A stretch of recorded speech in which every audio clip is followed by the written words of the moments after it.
Wait,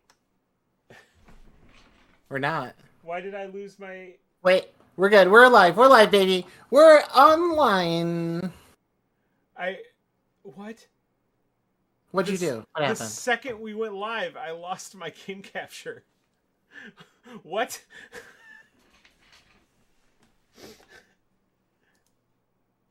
What? Time for Mike to play Super Mario Wonder. I think I speak for all of us when I say what? I think we'll probably get like taken down when we do that, eh? Yeah, we shouldn't be doing that. That's a bad idea. Yeah. I mean, not that I can. Not that I can. I don't have the methods necessary to do such a thing. Mike's Um, actually playing Grand Theft Auto 7 right now. it might have been like a sync thing with the switcher. Let me restart the switcher and then. Hmm. Man, I don't know if it doesn't work. Y'all are just gonna watch me play Minesweeper. Dude, you're fucking good at Minesweeper. I'm jealous. Have I played it for you before? I've sat there and watched you do it on stream, and you explained to me That why was I'm. recent, yeah, wasn't it? Yeah, I'm a complete Minesweeper imbecile and was put in my place. It's once you know a couple of the rules. It's like real humbling to be lapped in a game I've been playing for 20 fucking years and still don't understand. Like, I feel like I don't know, like a caveman trying to drive a car. That's like oh, I'm doxing myself already. Here we go. Oh, check out the bookmarks bar, folks. He's reading newspapers. No, don't. Where is my Chrome? There's Chrome. I'm like impressively bad at streaming.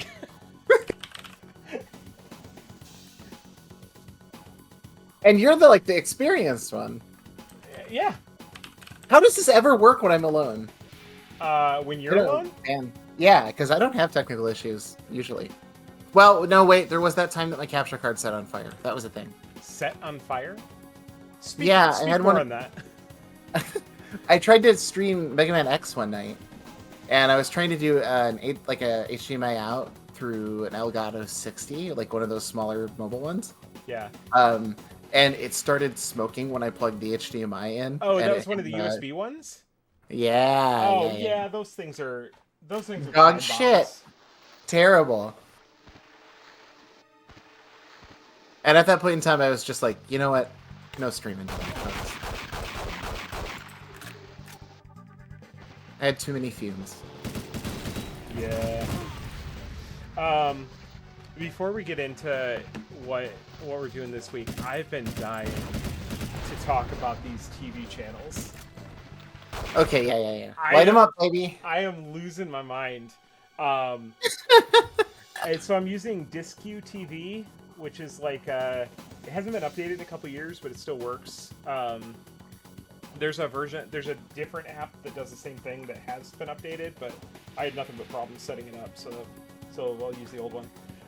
But essentially all it does is it makes a fake DVR that your Plex server can look at. So it's looking at your Plex server for content, and then arranging that content into cable channels that you create. So you say I've got a bunch of old cartoons, like Nickelodeon stuff, Disney Channel stuff, Cartoon Network, and so I've taken all of the the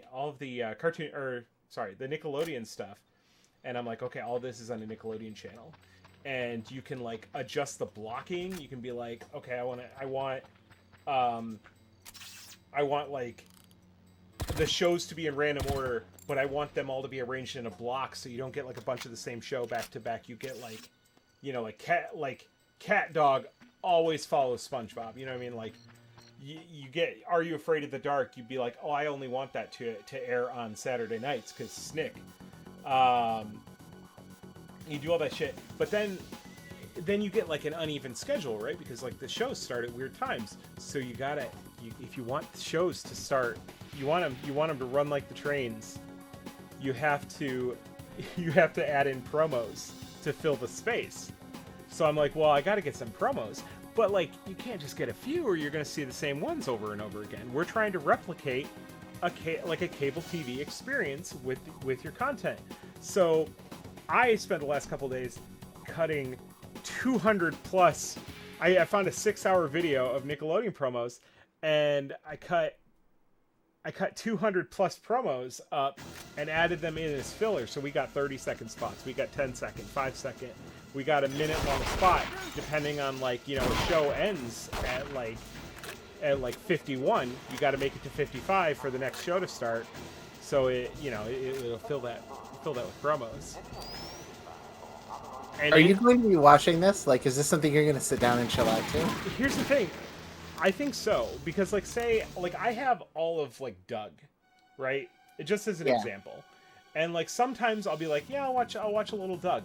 But like I have a feeling, I don't have the data to back this up, but I have a feeling that if I were to if I over like say 5 years of having Doug, and I watch Doug every so often. If I had a heat map of what episodes I watch, I'm probably unconsciously gravitating towards like, oh, I click on season 2 more often. I'm never gonna watch all of Doug, but there's Doug that I would possibly watch that I may never see, and so by making it truly random, I'm taking me out of the equation, and so I can just like I can turn on Nickelodeon and I can watch me some Doug. Doug is probably a bad choice because like I don't think I'm ever gonna sit down and watch Doug. But can we throw some Dougs up in the chat if you're here? Hello, everybody. Hello, Ricolas. No, the thing that kills me is that there were several sentences that made sense in context, yet sounded philosophical throughout that discussion, and I appreciate that. The one I was like, I will get a chance to experience Doug that I otherwise would not watch. Yeah, there's definitely like feeling Doug through sense. Okay, but like. Think of all the times when you're like, I want to sit down and I just want to watch something, I want to veg out. And you like the difference between like in the streaming era versus like cable TV is like cable, you just turn something on and it's like, it's on, all right, I'll watch it. You know, and maybe you enjoy it. And that's maybe a good thing or a bad thing. But the idea here is that I've already curated all the content. I'm not going to get stuck watching Storage Wars. You know, this is all content that I already wanted. Is there a reason why you're only doing Nickelodeon? Is that because you have plans to do other channels? I do have plans to do other channels, and when I do Toonami, it's gonna be so fucking rad. I'm very much looking forward to like finding old Toonami promos. I have a oh my god, there's so many. Yeah, for sure. Get that little alien dude in the spaceship. Hell yes, he was cool. Doing like he was cutting with the turntables and shit. Yeah. So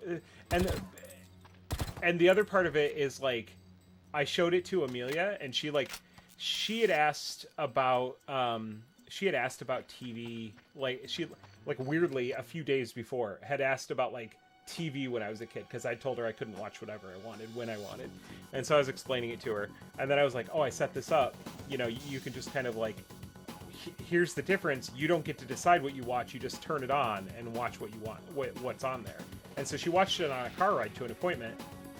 And then today, she's like, she comes to me and she goes, Dad, can I see what's on? That is adorable. I was like, hell yeah, you can. And she was like watching, I think she was watching Tailspin. Tailspin, like, is what was on at that time. But like... Now, are you choosing not to put certain things on, or is this all-inclusive?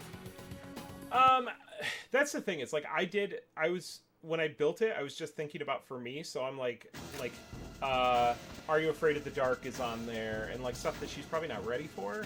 So now I'm like, oh, I probably need to make like an entry level Nickelodeon channel. Like, there's some haunting Ren and Stimpy episodes, you know, like sure are. Maybe we just like skip that for now. What about like do you do non-cartoons? Is there like Wild and Crazy Kids or something? Yeah, Nickelodeon Guts is in there. Legends of the Hidden Temple. I just found like somebody finally uploaded like 3 months ago the entirety of Nick Arcade. Oh, that's pretty. Which I'd been looking for that for a while. Some of those were lost media until like this year. Yeah, it's crazy. Yeah, and they're in, like a lot of them are in really bad shape, and so I've cut those out. But Alex Mack Space Cases. Those are probably she's too young for those probably. Yeah. There's a bunch of watching those promos. There's like a bunch of shows that I'd never heard of. They apparently had like a long-running teen soap opera called 15. Yes. I say long-running. I don't know what long-running like means on 50 seasons. Nickelodeon. Hey Dude was kind of a soap opera too. Yeah. A little bit. It wasn't like super funny 24/7 or anything. I debated It's clown shit. I debated like whether or not I would keep promos for shows that I don't have, because like a lot of that stuff is just really hard to find. Makes And sense. I think what I ended up thinking was like, if you're considering it a nostalgia trip and you're like, oh, I'm watching this, you know, and then I'm seeing a promo and I'm like, oh, I remember that. Like I've got a Nickelodeon Gap commercial, you know, like Yeah. things for you to just like randomly come across. Then sometimes, you know, seeing a promo for a show that you maybe wouldn't sit down and watch, but like, you know, would remember is kind of cool. Plus, like, I didn't have cable TV growing up, so a lot of those, like, a lot of my childhood experience was seeing commercials for shows that I would never get the chance to see in real life. That's a real feeling. Because we had Nickelodeon growing up, but not Cartoon Network. And so, like, there was a lot. We also didn't have cable until, like, 97, 98. And a lot of the stuff we grew up with was, like, we would be excited to go on, like, a 2-hour car ride because one of our relatives would have access to Cartoon Network or something like that. Yeah. But this is time. not TV crimes. Although it should be. It should be. It can be, honestly. Yeah. But what are we doing today? Well, we're gonna do a little N64 exploreering. That's not a word. That's like I'm Disneyfying the language, folks. So what we're gonna do is check out a couple of hidden gems in the N64. Mike and I didn't really have anything planned out. The stuff we did have planned needed to get pushed back a little bit. So we've noticed in the past that folks like it when we give recommendations, and I think that's an okay thing to do as a bullshit filler episode. I don't know about you, but No, absolutely. I mean, yeah, like I think we could do this for any number of consoles, or even come back to the N64 if there's interest. But why do you think we're going for the N64? Like, why is it in the milieu right now? Couple reasons. Mainly because the N64 core, I think we did a stream on it a few weeks ago, and I could barely get a single game to run. And now, thanks to Robert Pipe, most of this stuff is just working.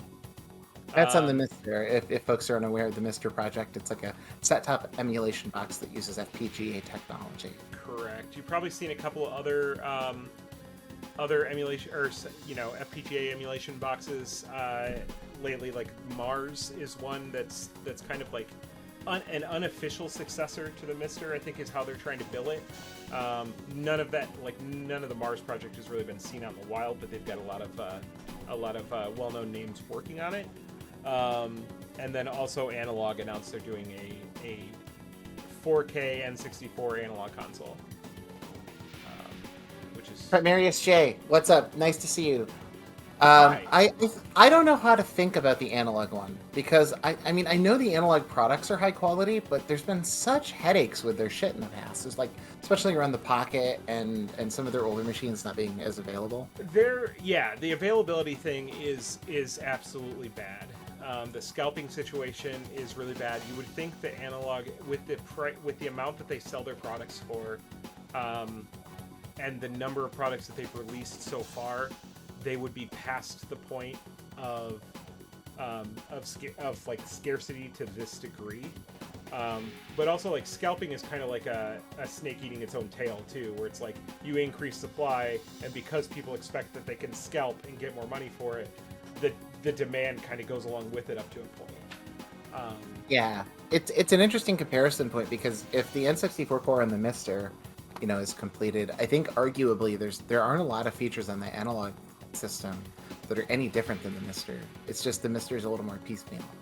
The main thing, like, because I have a modded 64, and the main reason that I did that versus, like, this was before I got into Mister and a lot of the reason that I got in a modded 64 versus like Raspberry Pi is 64 kind of, I think, uniquely is kind of difficult to get set up. Like a lot of those like 4-player games that you would want to play, like if you wanted to get 4 controllers, play like Mario Kart and do that through like a Raspberry Pi, if you want the actual N64 controller, which I understand not everybody does, try getting 4 of those to work, even if you've got adapters. Like, it's stick dead zones even once you get them connected. It's a huge nightmare. But even not just N64 controllers, just getting like regular controllers all synced up and working on a Raspberry Pi the way everybody wants before you can start playing is difficult. Well, and Pi emulation of the 64 is also not cycle accurate in the way that an FPGA system would be. Right. So it's like if you care about cycle accuracy, then FPGA is the way to go. But even if you don't, and you just want like the convenience of being able to play those experiences that you're probably busting out the N64 for anyway, and Raspberry Pi is like, or just software emulation in general, I think is not going to get you there without a few headaches. Absolutely. And I think that when thinking about the N64 is a unique system in that emulation for the 64 has always been really bad. Like, even modern emulation for the 64 is bad. Yeah, there's texture packs, and yeah, you can mod 64 games pretty easily, but it doesn't mean they run optimally or accurately to the way they run on a console. And the 64 itself has a lot of fragile parts to it. The RAM expansion is expensive to find. The power brick can fall apart. The controller ports have electricity issues. The analog sticks on the controllers have dead zones. And so being able to pick up a Mister or pick up this, I don't remember what Analog's calling their 64, but a system like this will make a noticeable difference than if you're trying to like chase down every part piecemeal on eBay, because these things are getting worse, for lack of a better way to put it. They're kind of getting into the age where they're falling apart, and I wouldn't put the cartridges past that either. Cartridges don't stay alive forever either. Absolutely. Let's see what the chat says. We say, I don't know what my mom had against Nickelodeon, but I wasn't allowed to watch it growing up. I feel that. I grew up watching the movie Predator all the time, but I wasn't allowed to watch The Simpsons. I think my mom had issues with weird things. So like Darkwing Duck, I wasn't allowed to watch because he said "suck gas, evildoer." Like, you're not allowed to suck anything as far as my mom's concerned. No. Popsicles banned in the Bachman household. The Simpsons was all poop and fart jokes, she said, so I'm not allowed to watch The Simpsons. A few things like that. Primarius J says, glad to catch you. Oh wait, go ahead. I mean, step on. I was looking also at Primarius J. If you're like me, your dad gave away your 64 to your cousin. No. That's my I think I've told this before, but like as a kid, as a young child, I had asked my grandma if I could have her Atari when she died, and she was nowhere close to death, and she gave that away, and she was right to do that. That is the correct response. But like, yeah, I sometimes I see those stories of like parents giving rid of old consoles, and it always makes me shudder. My NES, SNES, and Game Boy were all given away to my parents' accountant. Not sure why. Jesus. Can't explain it. That's probably the funniest person you could have said. I'm not lying. Here's another fun bit. I got them back because he and I are friends. It was a pretty good day, I can't lie. So what are we looking at first here? Like, you've got this a woman on fire that's very scary, obviously. Yeah, this is it's Halloween, so we're starting off with scary imagery. It's a woman Halloween on fire. 7. Yeah, you had suggested to me that we both pick a couple of hidden gems and to suggest to each other. I actually have not played this game, so at least not since it came out. So it's very much a like I think this game gets a bad rap just because people were expecting GoldenEye 2, but it's a different developer.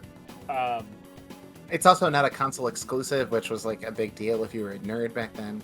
Right. So, but this early on when I couldn't get the N64 core working because I can't read directions, the only game that worked was The World's Not Enough, and like I just had it in attract mode during a podcast, and it's a pretty looking game. I kind of like this game, Mike. I kind of appreciate your taste on this one.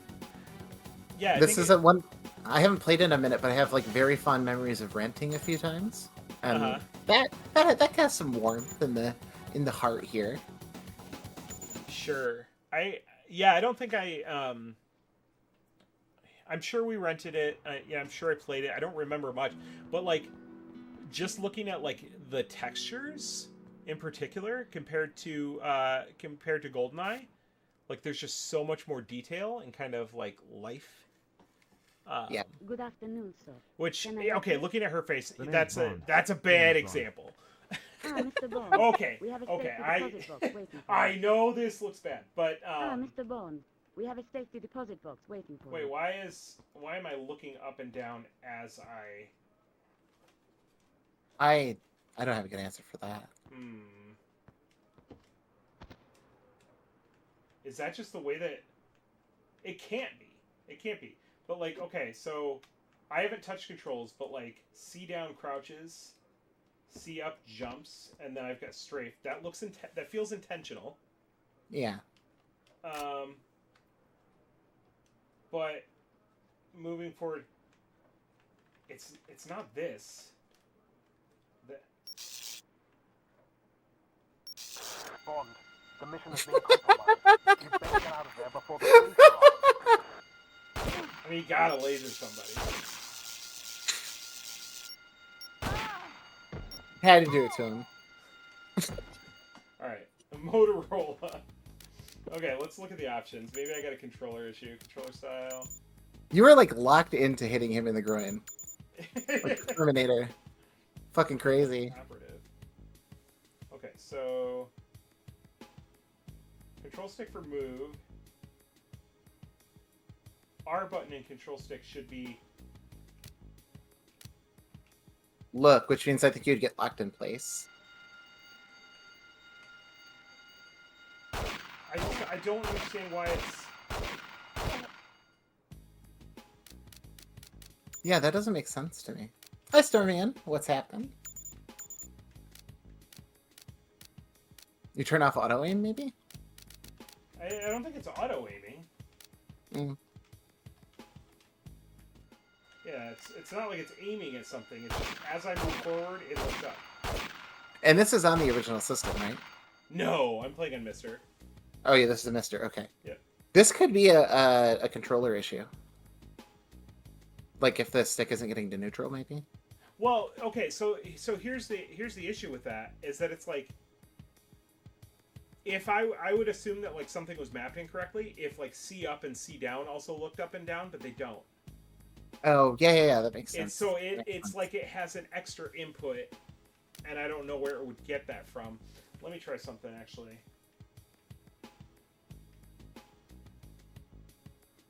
Oops. I don't think this is going to make a difference, but...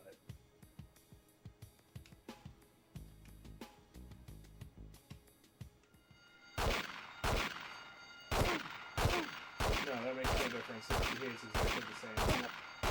I'm wondering if this is an issue with controller mapping in the Mister, where you can map controllers outside of the core, and then you can map inside of the core, and if those two aren't compatible, then you'll get dual inputs. Oh. Yeah, I guess I see what you're saying. But I still don't know why that would make the thing operate differently. Maybe it's the emulator. I mean, it's not 100% yet. Could be.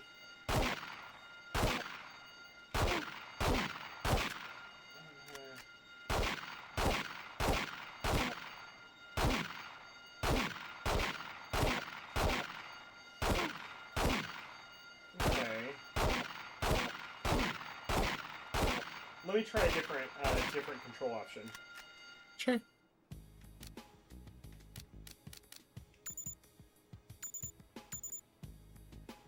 So move control stick.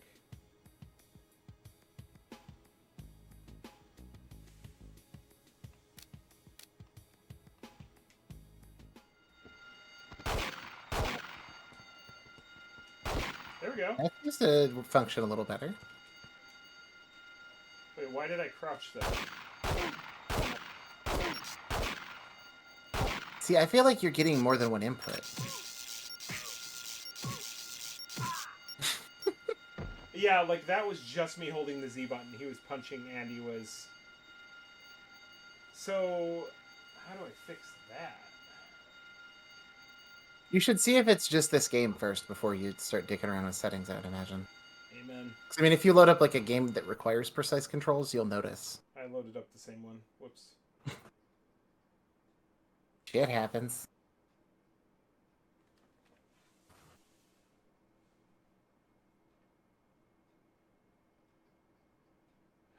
The other nice thing we should say about the doing the FPGA of an N64 is being able to turn off all these like weird controversial things that the N64 does in its video pipeline. That's a good point. That's something we could talk about that I think is maybe not common knowledge. Yeah, let me find another So, if you want to do that. Yeah, go ahead. So the N64's graphics system is really unique. It is slightly less powerful at polygonal processing than a PlayStation, but it does have access to additional RAM. The N64 compensated for this lack of polygonal drawing ability by adding some texture filters to the video that appears on screen. So the raw video output by the console itself is run through several different filters, most of which look like a blur or a color blend, before it is actually processed on the screen. And these emulators, as well as some of the more advanced video mods for the N64, can actually strip these effects out of the video signal. And depending on the game you're playing, it can very radically change the way that the game looks. It really doesn't affect play too much, but it's really noticeable in the games with a lot of 2D elements or with a lot of aggressive filtering.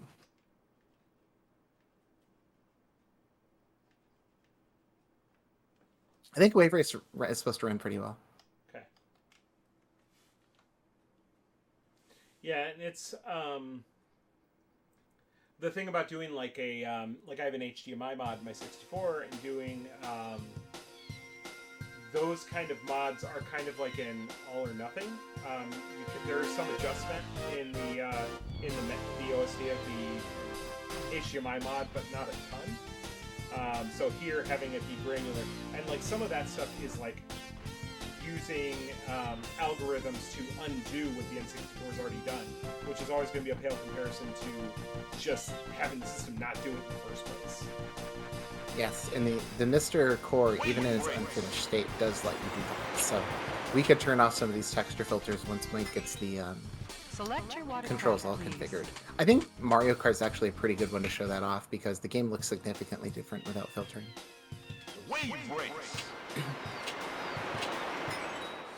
Select your watercraft, please. And by significantly different, I mean, boy, are them Welcome sprites to 20 Dolphin Park. the way I like them, at least. I have not played. Warm up time. Follow that dolphin. This game's great.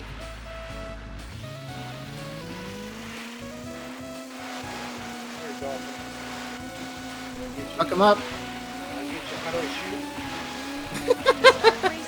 Select I think down on the analog stick, then up does a handstand. I think that might be the best you can do. No, I think you can do flips. I think you can rock flips in here.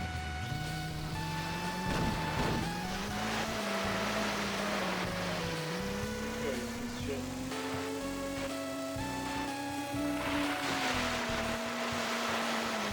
Press up and down on the control stick to lean the rider forward and back.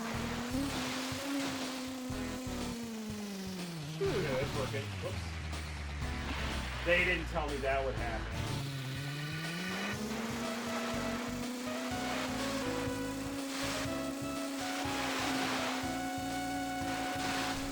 If you do back and then forward, I think you do handstand. I've been trying. Maybe I get that right. Maybe I Control do the height that. of your jump by leaning the rider forward or back. Do any of you want to turn some of those texture filters off and see how different this looks? Sure. Oops, I didn't mean to do that. Welcome to that crowd. Sunny Beach. Turning off, what, the texture filter? Get ready for the first race. Yes, the, Not move, my guy. There we go. You can see it now. yeah, it's much grainier. Yeah, so texture filter kind of smooths things out. I would say that one's a good one on Ray Smooth on. Dithering, I don't know that we're going to see much of that here.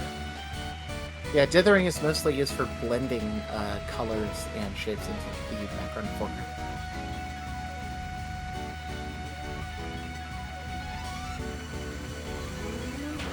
Anti-aliasing is making sharp corners round, or appeal round, or blended. Yeah, it'll kind of like, if you have like a jagged edge, it'll kind of fill in those corners like with like a mixture of the two colors. So say like you have a white, you have like a white area of color against like a diagonal red area of color. It'll try and fill in those jaggies with like a paint that's like somewhere in between those two colors, and that gets the illusion of a smooth edge. Something you don't see in a lot of modern art or video displays because our color range is limited, and therefore the dithering isn't. Not really. I think the biggest one is with the texture filter off, you can see a lot grainier sprites. Sure. If you pay attention to that. Look at the banner. Yep, the banner, the racers on the side are usually what I'm looking at.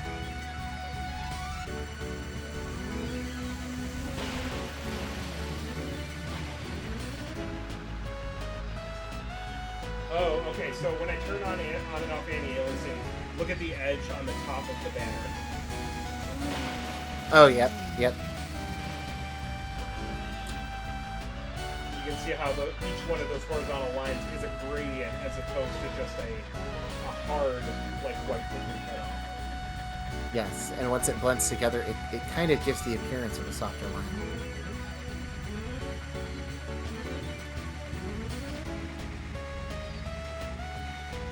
Cool. Alright, well that seemed to work okay, so we can try a different game. Okay. Do you have a recommendation for your second pick, or do you want me to go into give you one? Let me try something here, actually. Okay. I'm wondering if I go and go into controller mapping for the Mr. Menu, and I just were to completely unmap this. Does the N64 core let you map the analog stick yet? Because last time I tried, they don't. Oh, it does just do up, down, left, or right, but like... Yeah. Yeah, I don't know. Alright, I'll just leave it as is. Oh, now I gotta sync it again. 1 second.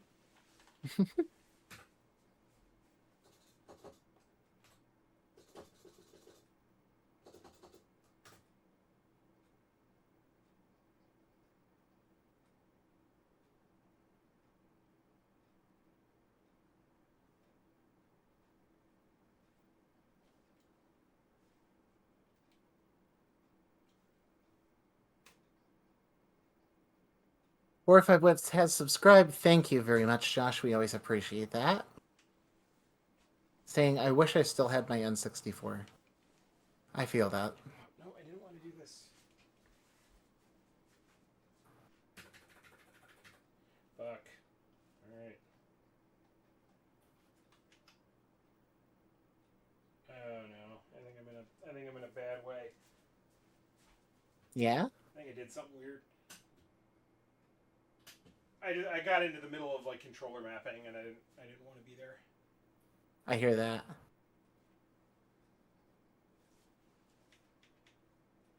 Okay. All right, one more time. Yeah. So I love how I got on that big old soapbox. I'm talking about how much of a pain in the ass controllers are on like emulation and Raspberry Pi, and then I'm like, hold on. It's usually good. This core is not complete yet, so Yeah, it's that's not, true. it's not a perfect science at the moment. Oh, why did it remove it? I also just got a Bluetooth adapter. This is the first time I've had one. So this pairing process is new to me. It's kind of a pain in the ass. There's also a way to quick do a menu pairing. I think it's like Shift F11 or something on a keyboard. There we go. Yeah, but I try not to have a keyboard connected. Yeah, that is the issue. I just have one of those little mini guys, but to be fair, I'm an obsessive options tweaker. Okay, well, give me a game. What am I playing? Let's try Beetle Adventure Racing first and see how that works. It worked on a past draft of this core, all right, and it is absolutely like top 2 games in the system. So good. I think my Mr. Froze. I also, in order to get the analog stick correct, I installed the unstable nightly build of Mr. And so I think that fucked with some stuff. He's officially become unstable, folks. That was a long time ago.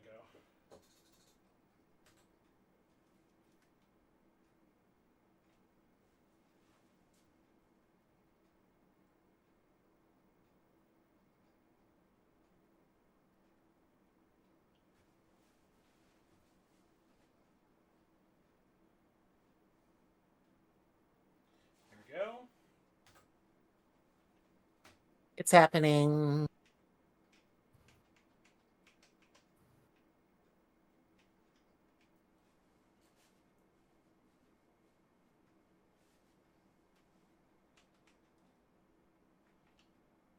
Yeah, it's now it's just like locking up as soon as I launch the N64 core.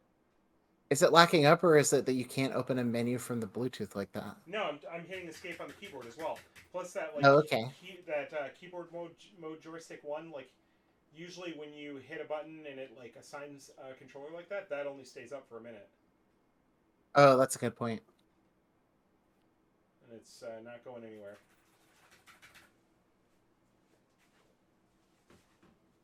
Well, that sucks. Yeah. What am I gonna do about that? Try a different controller, maybe? Yeah, I'm gonna stop using this piece of shit. This official Nintendo brand piece of shit that sucks. I mean, sometimes that's just the way it is.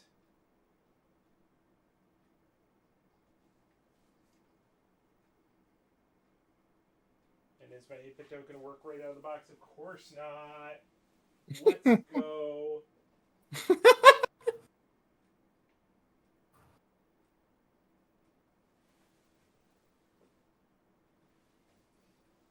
Alright, we're pairing. Oh my god. We're pairing? Oh my god. It paired. What? Like it wasn't connecting, so I hit pair on the dongle. And the second that I went to push down the pair button or hold it down, it connected. But now it's not connected because now I'm in pairing mode. We are cursed tonight. I even came down here early. And I was like, I'm going to figure this out ahead of time. And I had everything working, or so I thought.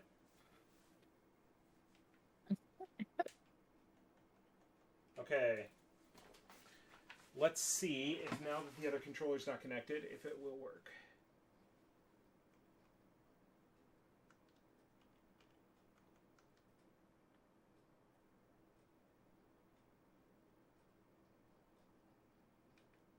Yep. Cool. Of course. Why wouldn't it? Now I get to figure out how the fuck... Mapping N64 to a regular-ass controller is such a pain. I feel like you have to do it per game, almost. Okay. A, B, start, L, R.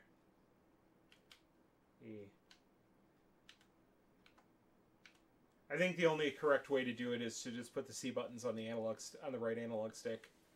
To some extent, yeah. I usually put left C and down C on triangle and circle. Yeah. Yeah, if you're playing like Smash or something too, that doesn't work. Yep. Okay, so what am I playing? Let's try Beetle Adventure Racing. Maybe it'll treat us better. Unless you want to go back to The World Is Not Enough and see if that works better now. Yeah, let's try that. Yeah, I feel like it was about to get its day in court, and then the jury called in sick. I don't know how to finish out that metaphor.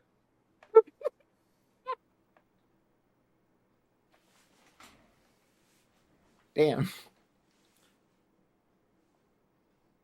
Unstable reminds me of my second marriage. Don't forget to tip your waitress. I'm wearing a turtleneck just so I can do this. Ooh.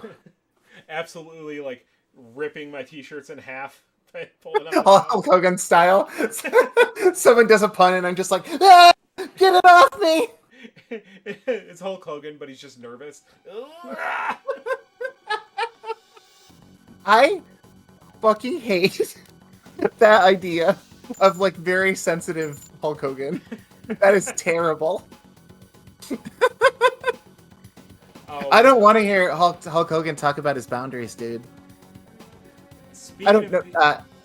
What's that? No, it's just the Tiny Avenger. Speaking of the N64 controller, this is my favorite conversation starter. What controller do you believe has the best hand feel? Hand feel. Oh, Yeah. So just like personal preference, I would imagine. Yeah. Because neither of us are capable of judging aesthetics in any meaningful way. Saturn, Sega Saturn, I think. This Just boy, feels right. This boy right here. The SN30. Oh my god, the fucking the Pro 2, the hand grips, like it may look like a PS4 controller, the untrained eye, but it fits my hands so nice. I've like never felt anything more comfortable. There's your answers. Back up, I would say I am a pervert and I love the Dreamcast controller. I think it feels incredible. Yeah, Dreamcast controller's alright. That's one that people have a lot of problems with. I even like that D-pad that hurts your thumb a little bit. And like if I have to have a dual stick set up, I'm rocking DualShock 4s all day long. Ah, Mr. Bond. Hey, guess what? We have a safety deposit box waiting for you. It does the same thing. Okay. Oh wait, no, it doesn't. It's, I'm not moving forward now. Okay. Okay. Nothing on the controller turns left or right. The stick is strafe. The C buttons are also strafe. I can look up and down, but not move forward or backwards. Hell yeah, dude. But I can punch. Come here. What you got on this computer? Anything? But you got a lot of files, The huh? mission has been compromised.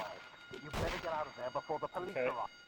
In the chat, 4 or 5 Wits says SNES controller. I can respect that. So that's the other thing. Maybe I didn't get close. The layout is just the SNES controller. It's got the analog sticks, but like, yeah, it's good. The buttons don't feel the same, and the SN is a little flatter than a SNES controller, but it does feel pretty good. I bought one for my brother as a Christmas present and got to spend some time with it. It's a very nice controller. Oh my god. I, for one, need the 6 face buttons. That's just a thing. I don't know. It's a comfort thing. There's got to just be controller issues with this game. Yeah, it could be.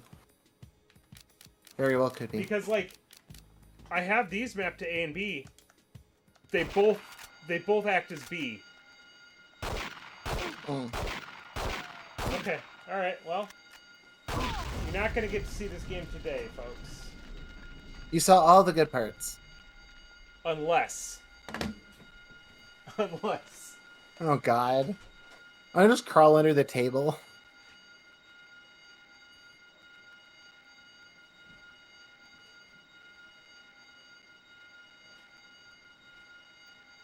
Well, I guess while we're waiting, we can shit talk some controllers. 360 controller stinks. D-pad is total garbage. Overrated. 3-button Genesis pad feels good. NES Dogbone controller is awesome, but the normal NES controller is not comfortable at all. The Tiny Avenger says, I have small hands, so I appreciate the proportions of the GameCube, or honestly, a newer Switch controller. I can feel that.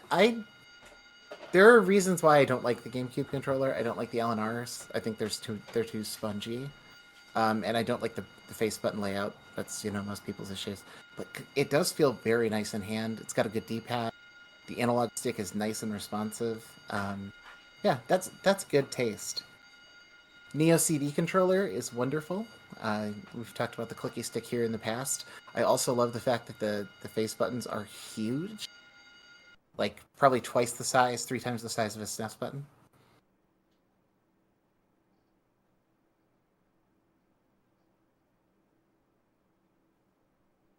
Okay, all right, let's go. Let's go.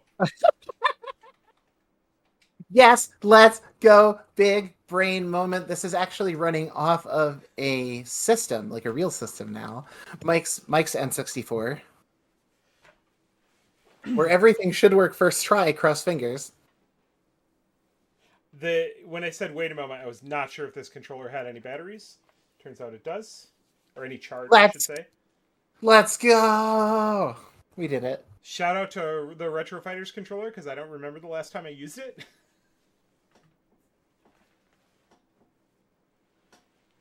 That's not a bad controller. No, I like it. I like it for everything except for Mario. It doesn't feel right on Mario 64. That game requires lots of analog sensitivity. What if I have the exact same problems, and like that was the reason this game got a bad rap, because it had unworkable controls? I don't get it. I'm supposed to be James Bond, but all I'm doing is nodding. Okay, so The Susbank. I think a lot of the reason why I was so impressed with the visuals had to do with the Mister and not having all of those filtering options. Because It's a lot smoother now, isn't this it? is so Mr. much Bond, blurrier. We have a safety deposit box waiting for you. Starman says, I'm going to go visit my friend for Halloween. She has 3 kids, and I'm going to set them up with emulators. I was looking for a cheap controller and brought up Mad Cats. The person working there had never heard of them. R.I.P. to Mad Cat. Fallen, now gone. They were dog shit forever, and then for like 3 years released some of the best arcade sticks in the goddamn world. There was a hard drive article one time that was like, third person in the 3-way has to use the weird Mad Cat dildo. Yes, Mr. Bond. Your safety deposit 4 or 5 Wit is says, ready do you remember for the you PS3 to concept go. design controller that looked like a boomerang? Yes, and it kicked ass. It was sweet. It looked like a Batarang specifically from the Batman and Robin movie. Okay. Open box. Let's go. Flashbang gun. Can I use it now? Collect money from Vault. Am I just a bank robber? Yeah, this is James Bond's hobby. Okay, shut the door. Oh, there's a security camera here. I wanted to pull out my gun.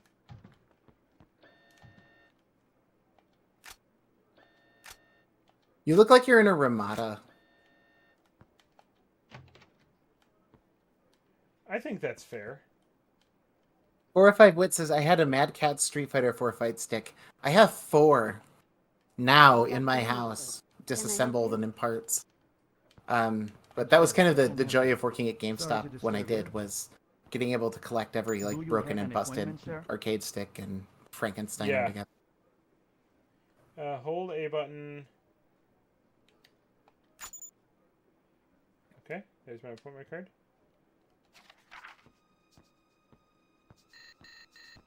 Excuse me, sir. Yeah, it's Please wild to remove me your how much firearm. worse this looks. It's very like mushy.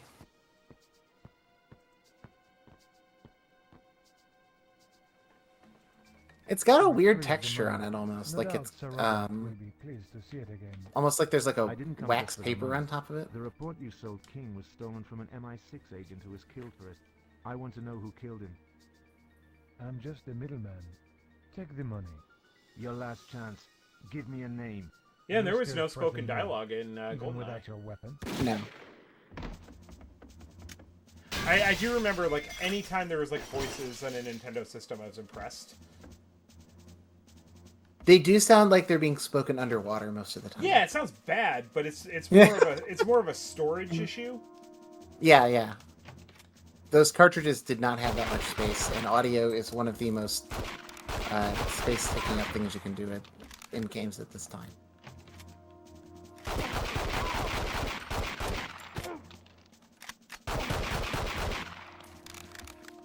Watch out, I have a license to do what I'm doing right now. License to rob. Hold on, let me reload.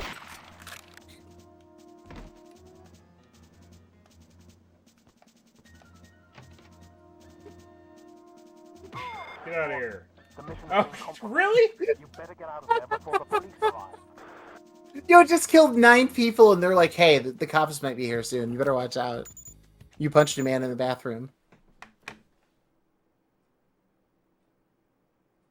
Good afternoon, sir. Can I help you? The name's Actually, Bond. here, hold on. James Bond. Watch this. Ah, Mr. Bond. We have a safety deposit box waiting for you. Which one am I think I want one. So we go... They're both sitting in the same spot, so I'll switch real quick. Okay. Oh, that's the wrong one. That's still the N64. Okay.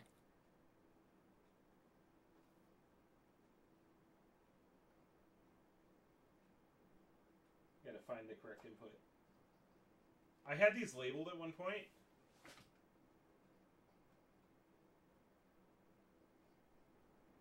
There we go. So here's Mr.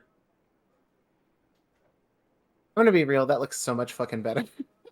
And then we're back to N64. Yeah, it's a little more jaggy and sharp, but the blending takes so much detail away. Mm-hmm. Yeah, and that's the problem, is it wasn't like...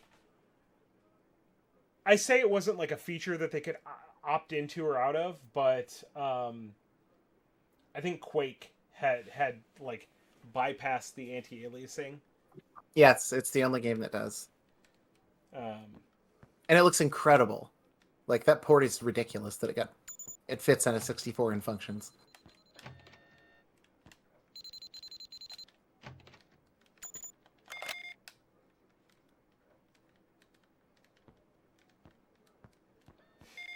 Wait, so I got a flashbang gun, but it's just a regular gun? Is it like... Yeah? Maybe it doesn't kill people. Does flashbang just mean this is like what it looks like and sounds like? See Mr. Lachey's without an You appointment, pull the sir. trigger, it goes flashbang? It's a gun emulator. Excuse me, sir. Please remove your firearm. Oh, okay.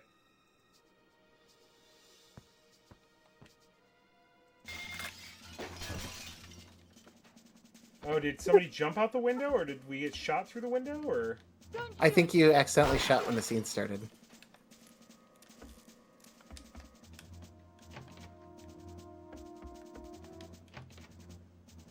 Hello?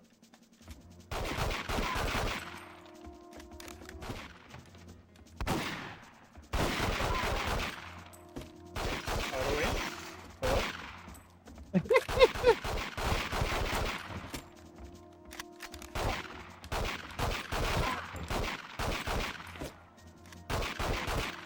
Definitely, I would argue, like, the funniest relic of back then is auto-aim existing and working the way it does. Uh-huh. Because, like, compared to modern games, it feels so weird to have, like, the computer just take over your... your thing and just swing you 15 degrees to the left. I'm kind of glad it does, though.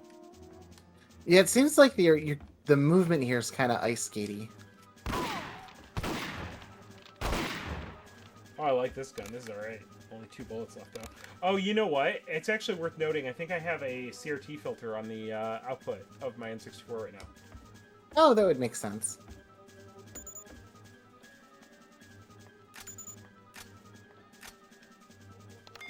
Starman says the flashbang gun was tossed on the desk and flashbanged. Oh, so it is a flashbang that's shaped like a gun. I got it.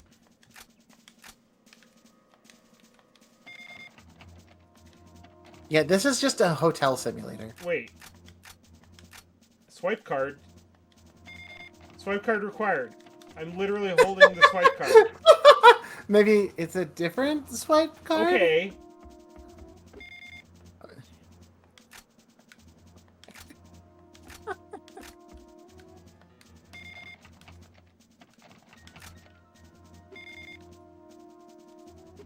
Oh, hold on. Yeah, you have to go up. You have to shoot the swipe card, basically. You got to use it like a gun.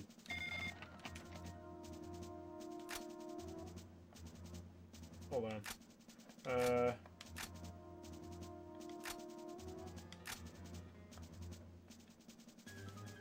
What did it say it wanted me to do?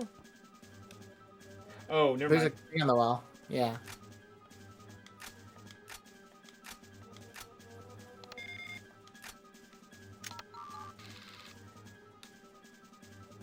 Got him. I'm so good at being a spy.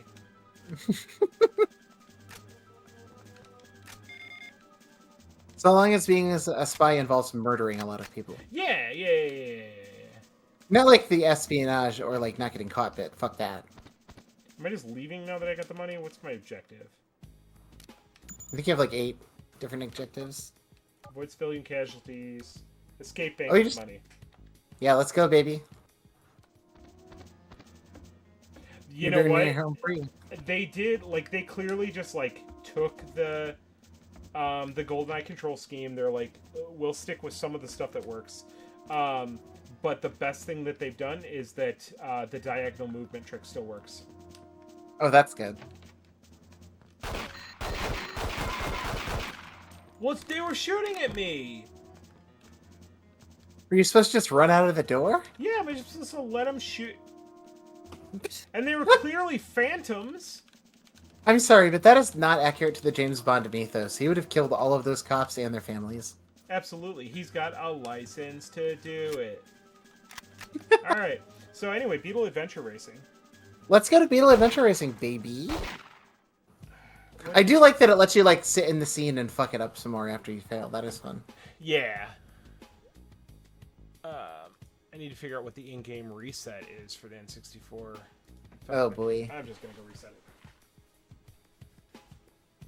Do you want me to look it up? Sure. Like, does the N64 digital have one in it or no? Yeah. Okay. I'm pretty sure anyway. I've lied about worse things.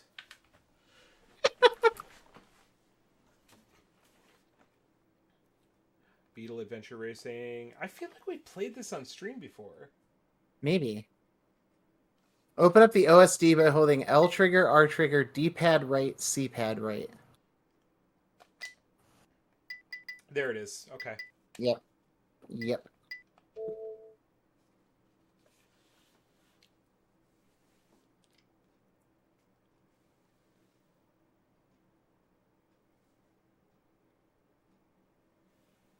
You know when you see that logo, the shit's about to hit the fan, baby. I will say that the difficulties that I just had with the N64 core has me hesitant to get rid of my N64 for a little bit longer. You should probably wait till it's functional. Yeah. Adventure Racing! Welcome! Thank you. One player. So this is like, I describe this from what I know of it as like there's this era of like shortcut racers. That's a good way to put it. But I would argue it's better than all of the Rush games, which are the like biggest shortcut racers I can think of. And also has so much unlockable shit, like ridiculous amounts of unlockable content. Like, what are you unlocking though? Because you're just It's all Beetles, right? Yeah, but there's levels that you can unlock and alternate routes in some levels. It's pretty great. I'd recommend trying to play through the championship mode. Is that where I'm in? I think you're in single race. Yeah. Championship. There you go. This one's gonna I rock. have to just play like- novice. Yes, you have to unlock the other difficulties. One thing I will say about this game, it's hard. It is a hard-ass racing game. I'll see about that. Or Fucko says. That's right. You get no options. Fuck you. All gas, no brakes. Nice wheel. Actually, that's probably a bad idea. Nice wheel. Some gas, some brake. Moderate gas, moderate brakes. Within Ima- reason. Imagine playing this game in manual. I can't imagine playing an arcade racer in manual. I love playing arcade racers in manual. I'm a pervert, though. Especially with a race wheel. Are you kidding me? You got an N64 race wheel, huh? No, fuck no. I wish I did. I wish the 360 race wheel worked on every system. I wish that I could get my my G920, the Logitech wheel, to work on Mister, because I wanted to That'd play be Outrun with that. Oh, that would be sweet. Yeah, couldn't get it to do it. Starman's asking if anyone remembers the V-dubs phase of Volkswagen. I guess they're commercials? No, it doesn't ring a bell. That sounds familiar, but I can't Yeah. place what it is. I think that describes every marketing and content in the 90s. Oh, I like that speedometer. Yeah, that's nice, right? I only have like expect one, wheel spin. Holy shit. right? The only commercial from the 90s that stands out in my mind is the Sears air conditioning commercial, which I'm pretty sure I've asked Mike to talk Yeah, about you multiple times. literally exactly that. You're like, It's the only thing I can remember. It's just so, like, it aired every 5 minutes. It's really hard to undersell. It was on every fucking station all the time. oh my god. 405 Wit says, what about Crossfire? The board game? Where you shot little steel bearing balls at each other? Yeah, that game's sick. Oh, I bet I could have gone down that train tunnel, eh? Yep. And that castle gate. And up that ridge on the hill if you get the jump. Oh, the Crossfire commercial. I think I remember. Or whatever. Okay, yeah, no, you're right. That's what it is. Go through that barn. Barn it up, baby. What's the box that I got? Do I have a turtle shell now? No. So, there are point boxes hidden throughout the stages. And if you finish first in a race with X number of points, then you can start unlocking shit. Wait, how did I end up out here? Hold on. You hop the fence. I know how. You can get back up there. There's a ramp. Okay, Mike, once you sang the jingle, I did recognize the Crossfire. Yeah. But we had that, like, that was a game I had at home, so I played the living shit out of that. I forgot about the commercial. My brother and I loved it because my parents got super nervous. Like, children should not have access to steel ball bearings. You gonna get another lamp, bro? Or another lap, bro? I It's know, all but good. I will always forget about it the second time around, too. It's nice that it doesn't seem to care if I'm on the road or not. Not really, no. You do get a little speed decrease, but that's better. God damn it.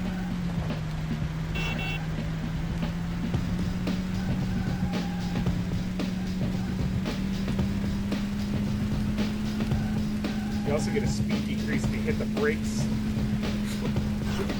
There's a penalty for hitting the brakes. If you get one of the N boxes, that's basically like a turbo boost. Oh god.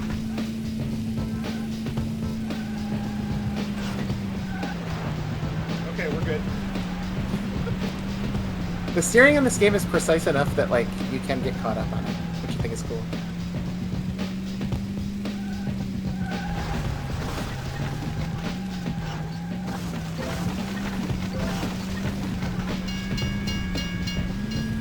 I do love the idea of a guy being like, I know a shortcut, and then just haphazardly, like, crashing back and forth down an alley.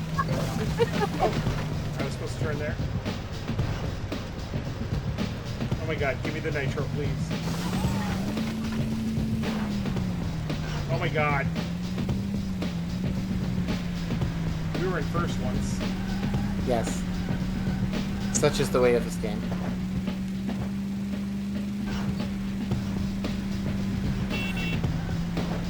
I love this soundtrack. It's just like so simple. Yeah, you don't need much because I'm sure you just spend all your time yelling. Yes, exactly. Oh, come. That. Them physics, though. Cool. I like that.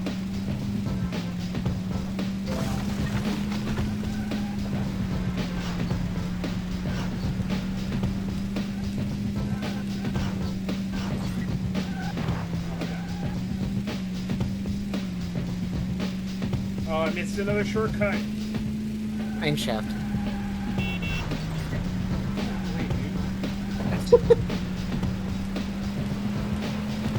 Starman is now singing the Baby Bottle Pop. Baby Jingle. bottle hop, baby bottle pop. That one's bringing back memories. That one's good. Also, I know. The board game Don't Wake Daddy. You gotta sneak Yeah. into the kitchen to get Wait. a snack, but don't wake Daddy. Don't Yeah, wake Daddy. Daddy. That's. I remember that one. I remember that one.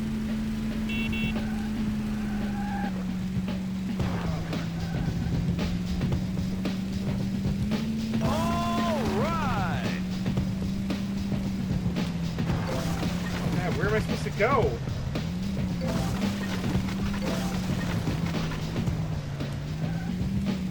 That was a long cut for sure. Yeah. There's a. If you go the other direction, it's a shortcut. But they It's made like a that branch eye-catching box there. How am I supposed to say no? Because you can go one direction to get points, and the other direction to get speed. It's the final lap. Okay. In the final lap, the route does change. At the Shut end. up. What? Yeah.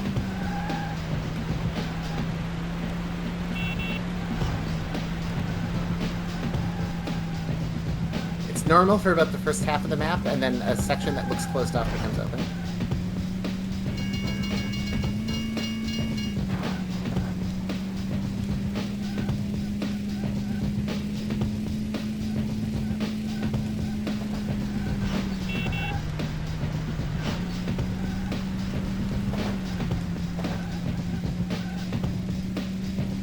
Let's smoke this loser, baby. We're in second place. We can be in first with the help of Nitro. Yes.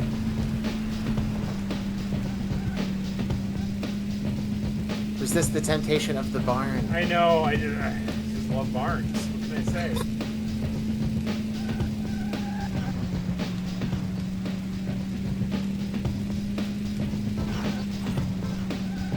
That's a dirty turn. It is. You can take the left for an alternate path, though.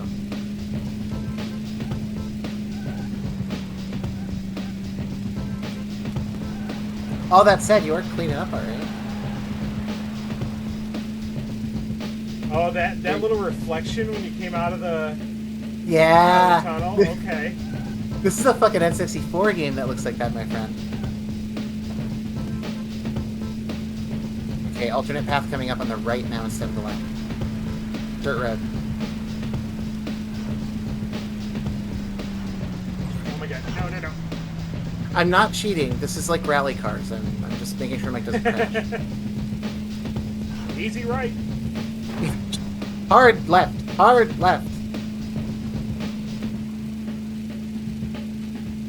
Let's go, baby. Why would the finish line be on an alternate path? I don't know. This game is just kind of nutty with it. 4 or 5 wits I rented this game for Blockbuster and brought it back on the same day. Yeah, that's hater shit. I respect it.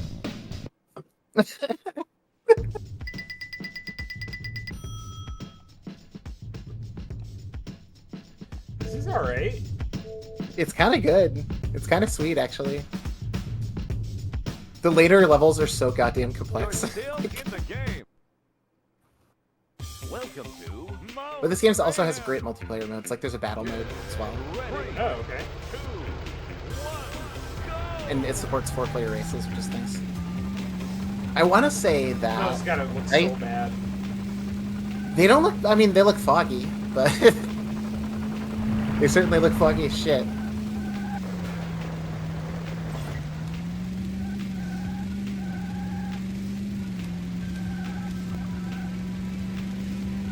I want to say the dice. dragon physics are not bad. No. I mean, like, compare it to the other options on the system. Like, Ridge Racer 64 is pretty good, but it doesn't feel like this. It's not as responsive or That was fast. a jump and I missed it.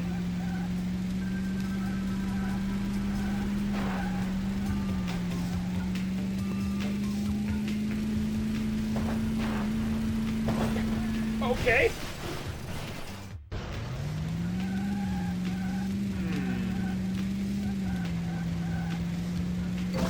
I'm concerned about that. Yeah.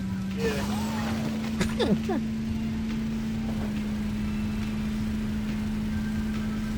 So the design team that made this game is one of the most slept-on design teams ever for some of the good games they made. Their first game was Pilot Wing 64, which is an all-time classic. Oh, yeah. That game kicks so much ass. They also made Beetle Adventure Racing and the PS2 Spy Hunter, which is also a pretty good game. And then probably my favorite Xbox 360 era game, Stuntman Ignition, as well, which is Really? an incredible shooter game. Yes. So like a pretty pedigree.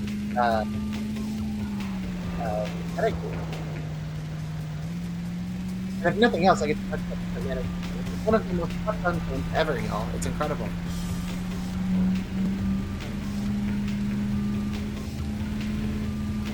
Oh, this is a pretty looking stage. I like this. I like that they went from like this game is only about beetles and driving in normal conditions to like welcome to the fairy cave in level 2. Let's go! Now imagine a real beetle standing up to that. It's kind of abuse. I'm drafting. Let's go, baby. Oh, come on. Those hitboxes. Starman says, speaking of fog, I couldn't see the eclipse because of fog. Oh, there was an eclipse today. That's cool. You know, we always got to put it up and show respect to the sun for giving us life. Come on, baby. Yeah, but what's it done for us lately? A whole lot of photosynthesis, my friend. Yeah, I'm not a tree. Yeah. Actually, Ernest yeah, Scared- yeah, that's fair. I was going to say, Ernest Scared Stupid is a prophecy. Lap 2.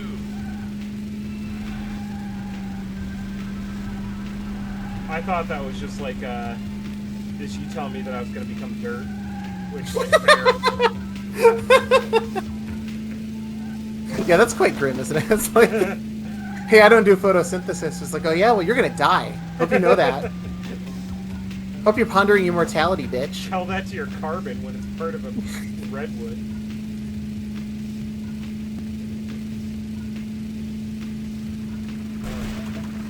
Yeah, you won't give me a second time. Four or Five Wit says there should have been more earnest video games. And in the sense that I think games should be more authentic and forward-facing, I agree. Were Earnest there any? character. No, I don't think so. Well, okay, let's take this bet. Were there anyway? Oh, hold What's on. the I over-under? got stuck in the snow. I gotta wait for somebody to pull me out. I don't know if there were any. I'm going to say there aren't any. Hey, That's my bet. We're gonna verify, right? Trust but verify. Yeah, exactly.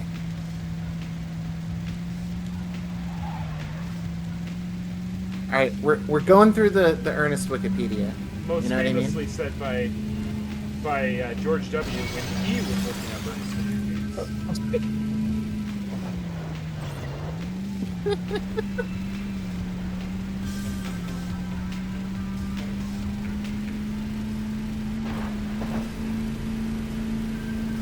The Wikipedia is going through Ernest's metahuman abilities.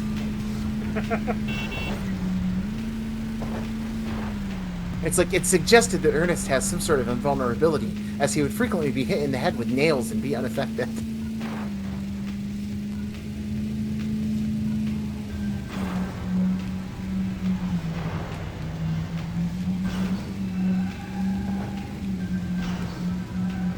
There was a paperback book, 2 paperback books that are described as what if Ernest the character had created a zine. Okay. Oh, no, dude, that's I'm fucking dying. It's the final lap. The Ernest zine is real. No Ernest video games. None. 0. Wow. Zil. Damn shame. You would have thought they could like pull out a GBA like or I mean we would have been too late. I'm surprised that there's not like a shitty NES platformer. Do you know what I mean? Like that feels right. Where like there's like the sprite is like a big head of Ernest and a small body. And like if you get the power up, then the dog comes and helps you. I only remember the one where he had like a toothache or something and he kept like talking to his own tongue. Yep.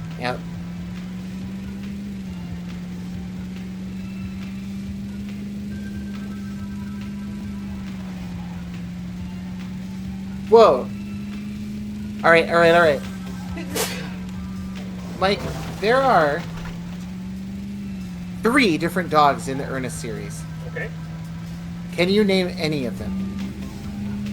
No. No. Shorty, Rover, and Rimshot, which I have to feel like is a great name for a dog. Ooh. Rimshot the dog. I'd rather not.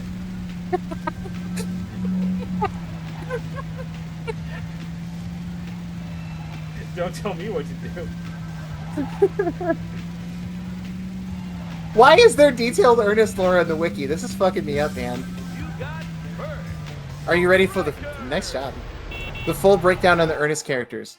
Ernest is married to Edna Worrell. Okay. His uncle is a great fighter pilot, Ace Worrell. You've got Auntie Nelda, Coy Worrell, Boogie Worrell, Wretch Worrell, the Reverend Phineas Worrell, and of course, Dingus Worrell. Are you familiar with those memes that are like they're like the Disney World ones where they're like Disney World? Yeah. Yeah, that's pretty much. Pretty much. 4 or 5 Wit says Ernest for MK1 DLC. I agree. I agree. That would be such a good poll.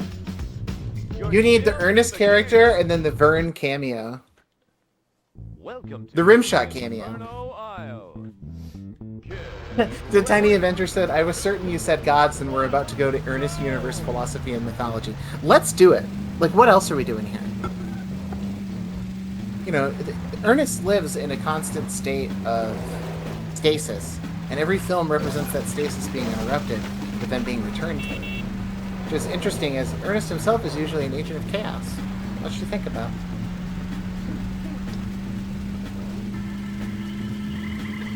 His dog is named Rimshot.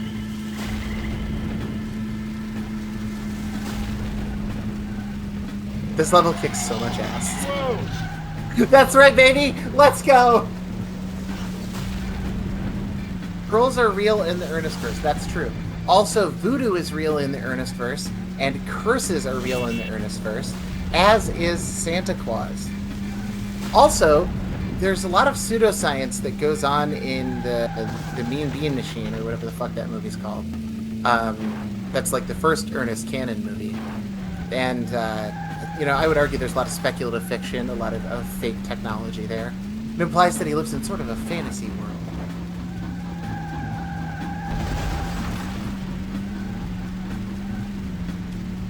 Did you play Cruisin' Blast at all, like even like the arcade? No, I haven't. The like not necessarily the level design, because I don't think Cruise and Blast like tracks actually like play well, but thematically it reminds me a lot of this. You know, like that big jump in the last track. It has one of those, and it's like over an airplane graveyard, and then like the ground That's just sweet. disintegrates as you're like going down. You go into a cave instead. That sounds sweet. It's really pretty to look at.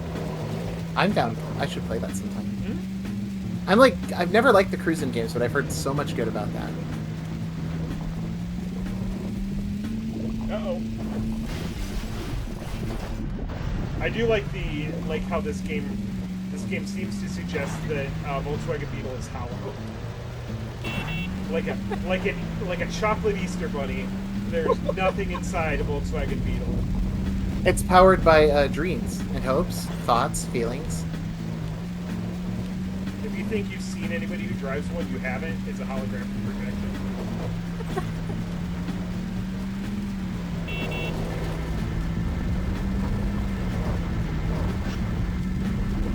Oh shit.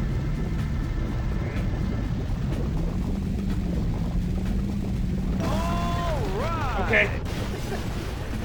A lot of uphill 90-degree turns, which I think is a little mean.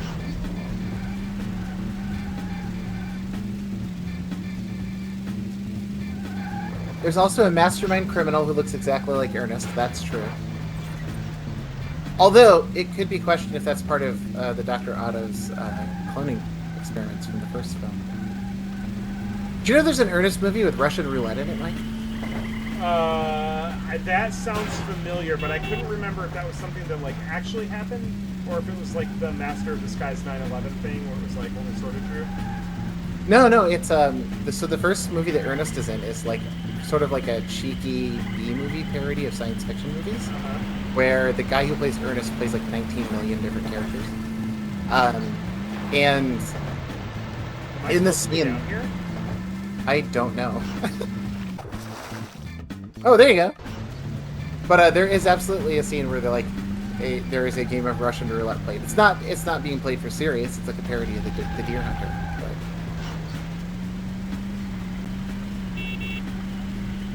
But that's also a movie with a couple of abortion jokes in it.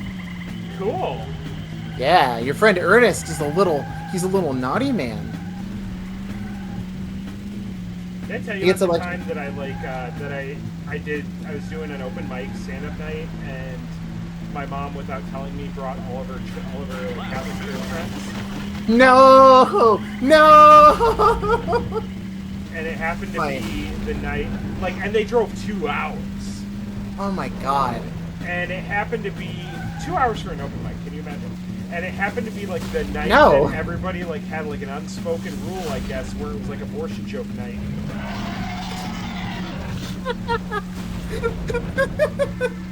So I went up, I had one decent joke that got a laugh, and then I forgot the rest of my set.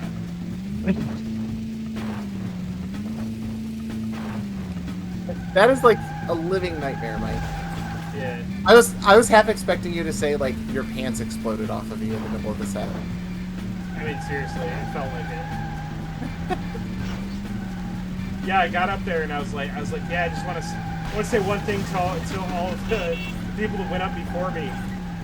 My mom's here tonight, which is great, because my mom's here, but also my mom's here. Okay, that's pretty good. It did okay. As far as I think that's the only improvised joke I ever told on stage, but It ain't bad. no. But yeah, I forgot everything else. I love the idea of you looking out at the crowd, forgetting your set and being like, all right, well, at least I know there are a lot of Catholics here. How about that Eucharist, people? That would have been... Throw it up if you love the Eucharist. That would have been great, actually.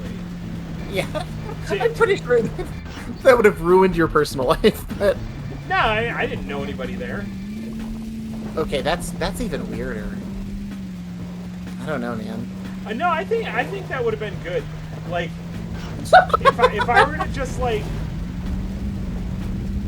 if you just told a bunch of unobjectionable, like, jokes that painted Catholics in, like, in a positive light, but, like, I think at that point, everybody would have to be in on the joke, because I've explained the situation. Oh, no. See, I think if you did that, then, like, even if you didn't get laughs, you would still be a hero to those people, because it's like, look how they laugh at us. They score in our face. Yeah. You'd have been like king of the pancake breakfasts. Yeah, I don't know. How do I go in reverse? Oh, it's just reset. Okay, that would have been good. There's a track reset button. Yeah. I gotta say, these races are kind of long. They really are. And, like, this is the third level, and it's all hairpin turns, the entire thing. Yeah. Should we move on? Sure. Do you have another one in the tank, or? Yeah. Let's reset the system now that I know how to do it again. I use my N64 like just infrequently enough to always forget how to do it. So what do you got for us? Oh, you already know what I got for us. We got. Yep, and I gotta leave the room. We got Jet Force Gemini. All right, so I am gonna do my absolute best not to be a hater here, and I'll say this: I've heard very good things about this game. Okay, but for your pleasure, we got a scene intro. That's gotta at least elevate it one letter grade. Yeah, that's like if you were in like the waiting room to go to the dentist's and then someone showed up to give you a foot massage. It won't solve the problem, but it sure does feel good. It took me a long time to get this working, but it works as far as I can tell. Spoken as somebody who doesn't like this game either. Remember that it takes up half of this SRAM in your D51. Yeah, I'll remember that. Back up only the first 32K of the DSL. What is this guy saying? I'm just trying to play a video game, my dude. Of course, you can always use a cart with 32K of SRAM. Well, that's what I was gonna do. This is the longest text scroll I've ever seen in a Whereas program.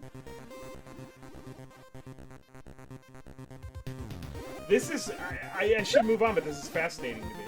No, I have to. I was gonna go get some water, but fuck that. Saving SRAM on the Z64 is quite difficult for 256 megabit games, and of course it is not perfectly done for all games, so some 256 megabit games will never be able to save on the Z64. I think it means like that, the file format? I think so, or maybe the emulator program. I think that was a program at the time. Was it? Might have been. Oh, I didn't even see the date on this. 6/20/2000. Oh yeah. Hell yeah. All right, I have to leave after all that. Oh, this is in Dolby Surround and widescreen? Yeah. This is a good game. This is a good game. I don't care what June says. This is a good game.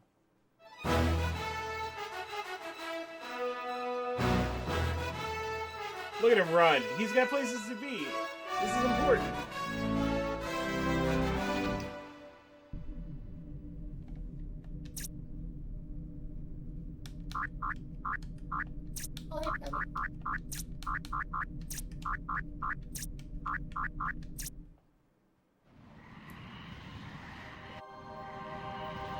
Starman 1987.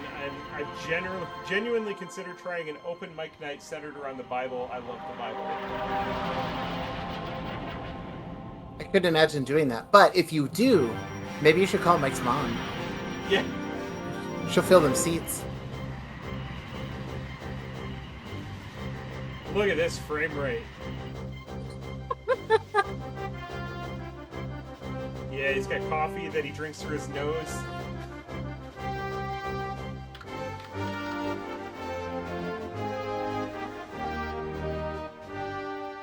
Got comically oversized dice hanging from the window. I can't be mad at, like, the dog with the gun on its back.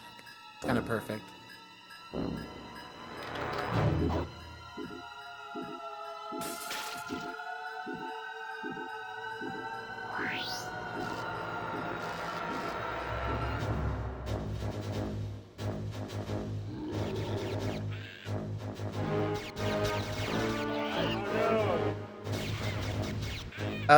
I'm cheering for the ants. Those guys look cool as shit. Dude, and they're just slaughtering those little Ewok looking things were blowing up. That's right.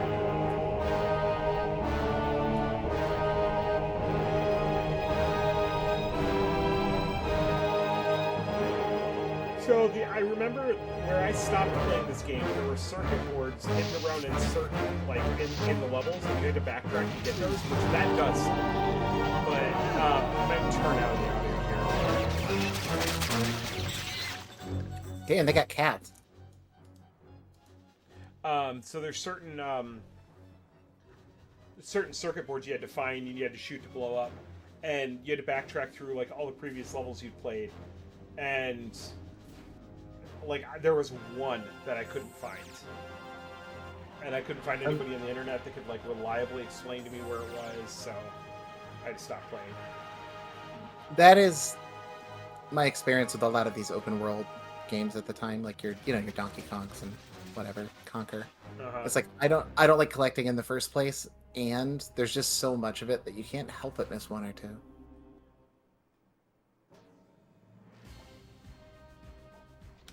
Okay, so we only got the one character right now, Juno. Presentation is pretty sharp for an N64, I gotta say. Here's what his insides look like. Hell yeah.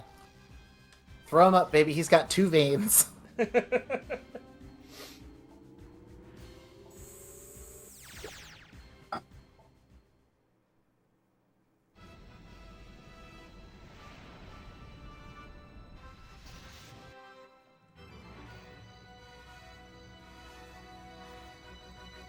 It's lucky that they had this landing platform, eh?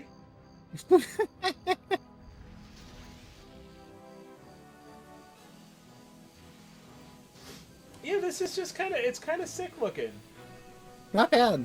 It's very confident, which I have to respect. Like, this is not a system that did color well, and they're really popping off with some of these contrasts. I remember the enemies having some like neat AI too. Ooh, nice particle effects on the laser. That is just straight up a Mogwai.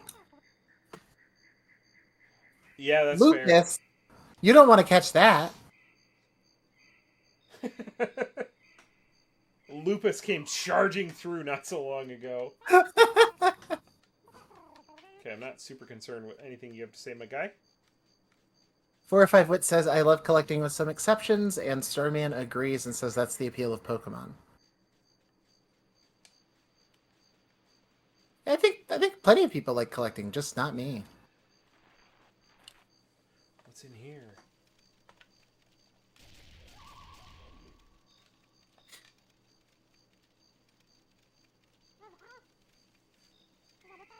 Is he wearing a decapitated ant hat? He sure is. Show me the invasion. No, I don't need to see that. I think that's just to literally watch that cutscene again. This is the most, like, British video game I've ever seen. Oh, there's my jump. Do that again.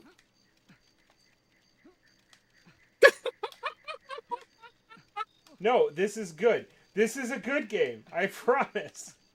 No, I'm not. I love the animation on the neutral jump. Like, for some reason, I feel like you go an extra 7 feet in the air. I feel like I was more trying to convince myself after I saw that jump. That fire effect is kind of sick. Yeah, like visually, this looks really good, I think. Yeah. Starman did give up on collecting flags and killing Templars in Assassin's Creed. 4 or 5 Wit says Assassin's Creed has some of the worst collecting in the game, and some of the worst platforming and combat. There's the haters coming out again. At least I'm not hating on Jet vs. Gemini. much. You're fully allowed. I don't feel, Oh, I I know. don't feel like I've held back too much on games that you've suggested in the past. I like being open-minded when it's shit that I know that I don't like, though, because like I don't know, I'm wrong about stuff. It's fine. Um, but yeah, like you're not gonna convince me to like Assassin's Creed under any circumstances. For instance, Oh, are you just popped little Yoda over there? I just targeted him and he got mad about it. You don't want me to pop off with all the hate in the world because we will never be allowed to talk about Nintendo games or system on the stream ever again. You don't want to hear any information on Zelda. Trust me.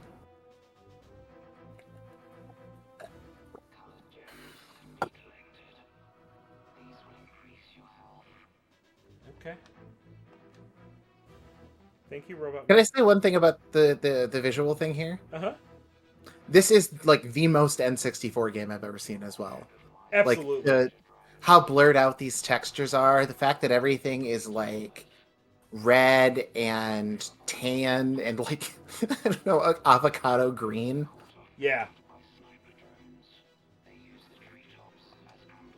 I think it matters that they own it. Like this looks good. It sounds like a complaint, but this looks so much better than so many other Yeah. so many other N64 games.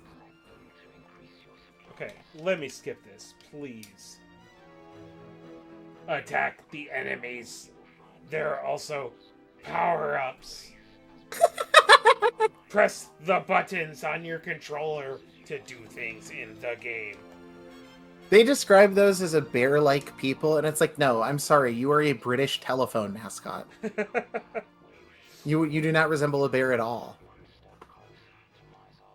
You're like Crazy Frog's brother. Oh. Is there something going on over there? 405 says, I agree. You've already said you don't like Super Mario World on stream before. Dang, I did do that. Yep. That's a choice.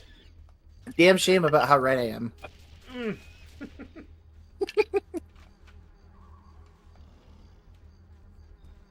Oh, can I? Oh, I was hoping I could dome this dude. She's still twitching. Why?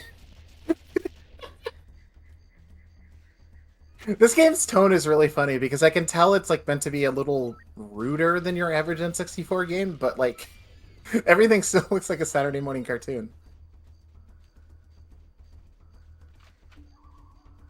Like that's more graphic death animations than you get in GoldenEye. Uh-huh. How's it feel to just like walk around? It's a little janky, like because you're using the C left and right to strafe, you're not getting any of the... Oh, I think you just threw a grenade.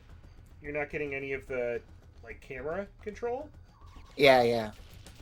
Anytime a game is, like, tying its camera controls to movement, I get a little turned off by that. Same here. I mean, I know this is like before control games were really standardized, but some do it better than others. That being said, like, the combat doesn't feel difficult. No, I mean, look at your life meter. You're not really... Well, I don't even mean that. At I mean, any like, risk. I can target and hit stuff fairly okay, reliably. I don't like these guys in the trees, because, like, how many hits did I have to take just to aim at him? Wait, is not liking Super Mario World blasphemy or something? What am I... I think so. Okay, gotcha. Yeah, Interesting. I'm very firmly in the, like... I think Mario World is underrated, and Mario, like, 3 is overrated, relatively. I'm the other way around. I think I like 3 more than World. Yeah, I think a lot of people are like that, and I don't get it. I like 3 more than World. I like 1 more than World. But I'll say this, Mario World is better than any of the 2D Marios released after that. That's a fact. Well, yeah. All of the new Mario Bros, all of them. That's all the it was dog- after that. Well, you're counting are you counting like Yoshi's Island? No, Yoshi's Island's the best game Nintendo's ever made. Period. So like it's just the new Super Mario Brothers series after that. Yeah, all the new Super Mario Brothers stuff. There's the Wii platformer that's based on the Paper Mario games. That's not very good. Yeah, I don't really consider that like. None of the DS spin-offs or whatever. I don't know.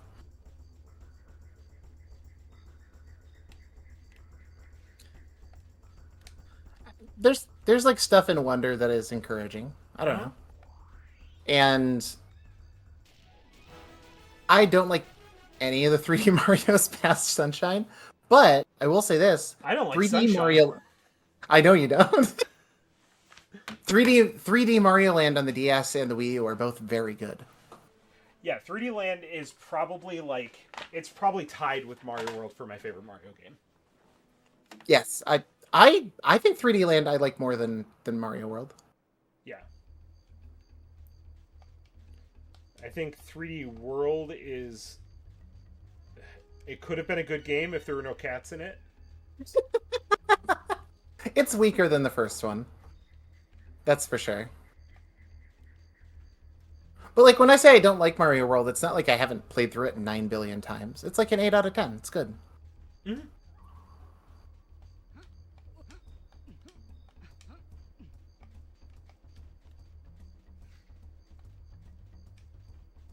I was a huge Sunshine defender when it came out, and now I hate it. Yeah, I think Sunshine's one of those games that like there's definitely a consensus around it not being what people expected. Which is why I like it so much. Yeah, But yeah, go ahead, sorry. I was gonna say I also really like Mario 64. I think that game's pretty goddamn good. Mm-hmm. So, like, Sunshine to me feels like the 3D Mario that resembles that game the most, structurally and mechanically, and that does it for me. We should play the co-op direct export sometime. Of 64? 64, yeah. Yeah, that would be very fun. Yeah, I've played through the entirety online. It's really good. Also, late game Mario 64 is fucking hard as hell. That shit is rough. I will need the help to get through it. Otherwise, you'll be sitting here watching me play the same level for 3 hours.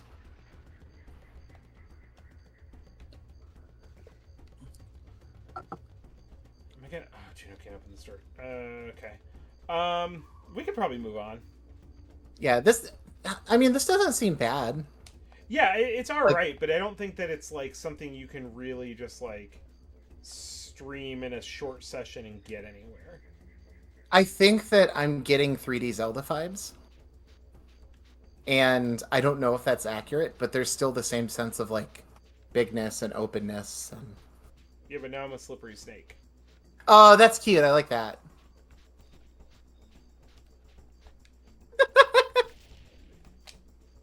All right, that is one of the weirdest commando crawls I've ever seen. He's like, I don't want to get my gun dirty. My mom will be so mad at me. It's like he was on the like floor of like a bowling lane. It's the only way that explains the physics. Hold on, what is Knife Edge Nose Gunner? It's a helicopter shooting game. Okay. It's not good, but it's kind of like one of those legendarily not good and made by a crumb bum developer. That it's a total mess. The N64 has a few of those. We could do... Well, I guess it depends. If you want to just like do the last game, we should probably do Sin and Punishment. Okay. You want to dick around a little bit? Fighter's Destiny 2? Let's do that. I don't know that I've ever touched it. It is... in my opinion, like the best fighting game on the system, and kind of the best fighting game of this entire 3D era, or at least the 3D fighting. I read that as South Park. South Park Interactive, baby. Cartman is programming the game himself. Imagineer, doesn't Disney own that now? I think so. Opus Corp. This reminds me of the James Cameron Avatar game. Oh my god. Starman is so right. Like, Jet Force Gemini has huge Avatar vibes. Yeah. I respect the hell out of that, by the way. That's not a bad thing. Yeah! Yeah, baby! Yeah, So I've definitely never played this. I think you and I have played this versus a few times. Really? But yes, I would recommend that you you go to the Fighters Arena since you were playing solo mode. So this game has like a unique RPG board game hybrid built into it that helps you develop and customize your own character. And it's kind of like unlike anything else during this era.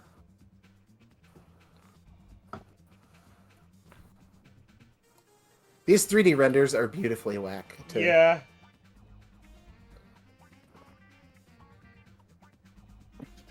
Japan Ninja. Got it. Okay. Dixon.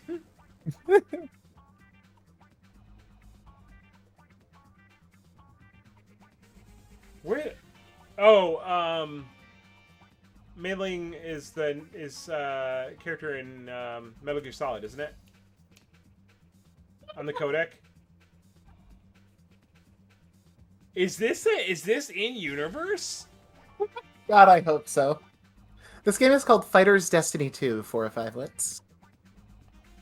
I have a really hard time just not saying Josh. It's like, yeah, Josh, we got it. It's cool. Oh, you got headband, bro? That's true.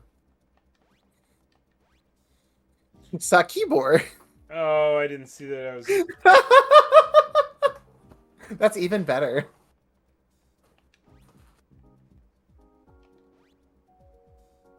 Oh, it's fucko. You know, I feel like Borf just gets too much screen time. I need to respect my father and the name he gave me. That's why I'm going by my real name, Fucko7. Oh, I like what I'm seeing here. Should I watch the explanation, or you just want to walk me through it? I think you can. I think you can handle it. This game's going to require you to pick some things up on the way, anyway. So. I appreciate that, Josh. I will probably try to stick to your username so other folks know who I'm talking to. But you know, you're chill. I dig you. It's all good. Okay, so I got to fight myself. Come back on and take me in Fighter's Destiny. Oh, it's a so this is a base thing. Yes, this game has a point-based system like amateur wrestling or catch does. It's a 2-button fighter, A and B, punch and kick, and then pressing the two together is your grappling system, which that little bar that happens underneath is your reversal window. So if someone goes to grapple you, you hit grapple while that meter is filling and you can auto-reverse.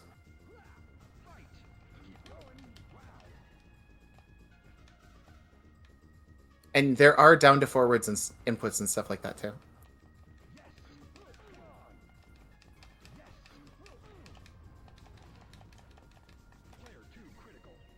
Oh, get his ass.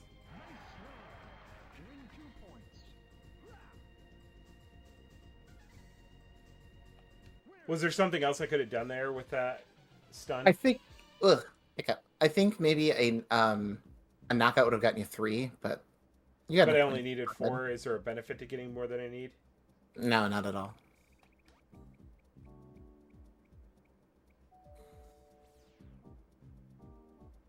I'll do my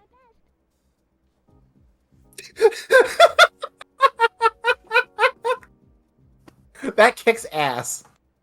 Sick. So it's just like a one-hit KO thing? Yeah, yeah. This should be an excellent ready? Oh, look at the size of this arena! Excellent move. Wait, what? Yeah, there's ledge guarding. Got her ass. Dunked.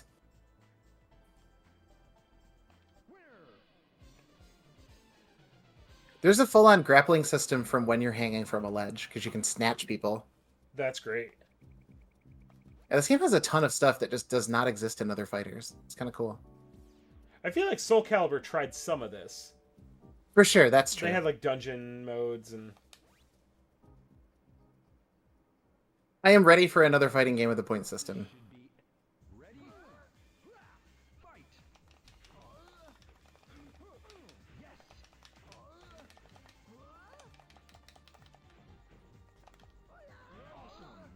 Oh, the Shoryuken. Let's go. Nothing to lose. Yes.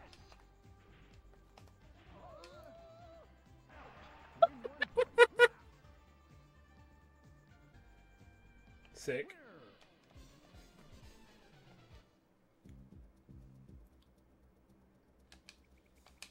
In fact, I want to say that there's also a full moves list in the pause menu. Yeah, I was just about to ask about that. Fighters, take your positions. Ready? Fight! Okay, upper attack.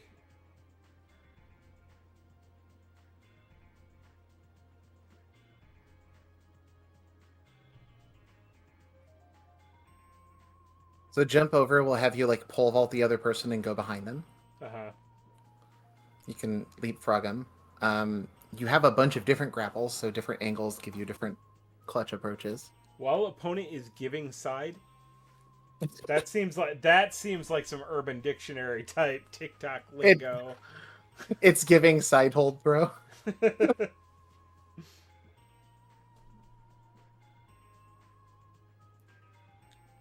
If it says while your opponent is giving sloppy side.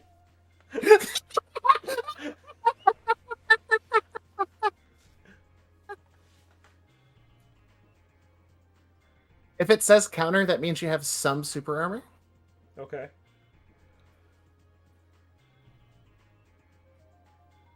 Oh. So down forward, BBB, and then a grapple at the end of it. That's kind of cool. Mm-hmm.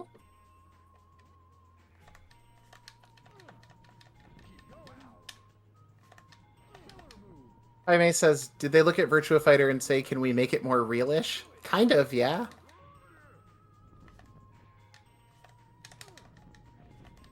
What am I saying? Of course it's realistic. The character from Japan is named Ninja.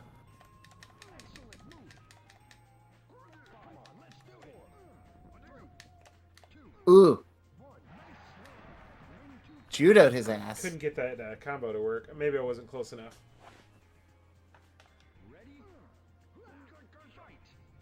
Okay, this is a 7-point round. Oh, you did that leapfrog, baby.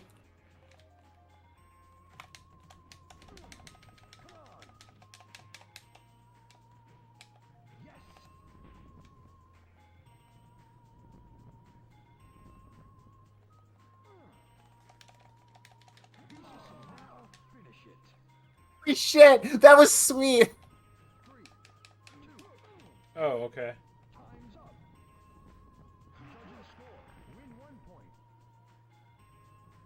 I'm not really sure what happened there. It looked like he had a seizure, and then it was a bunch of hits. So if you lose your life meter, you don't lose the round. You just get dizzied. And if you recover I'm from talking about dizzy... just that special. I understand the. Oh, gotcha. Yeah.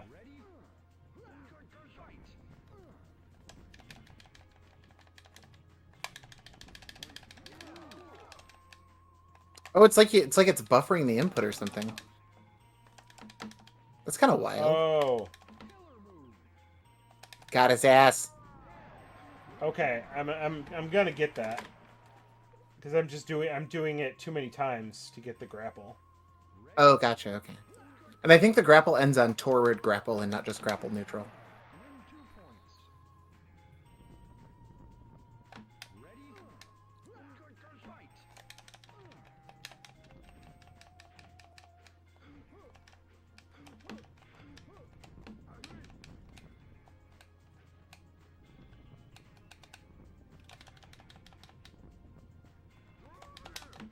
So what's the counter?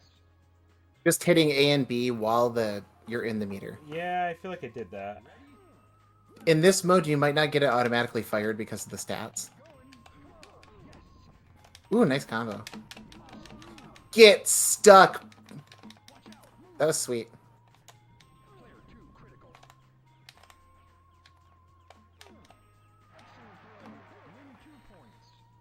Got his ass.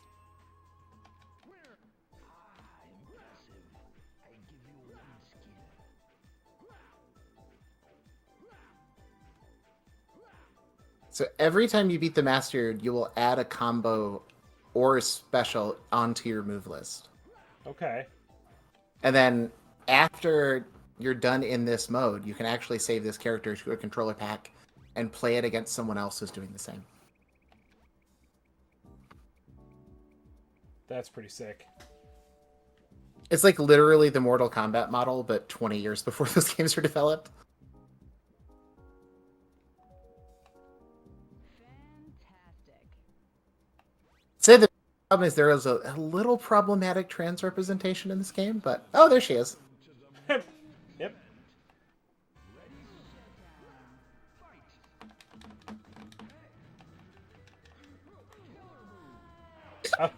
I like that. In the face. Oh, that was fucking sweet. I'm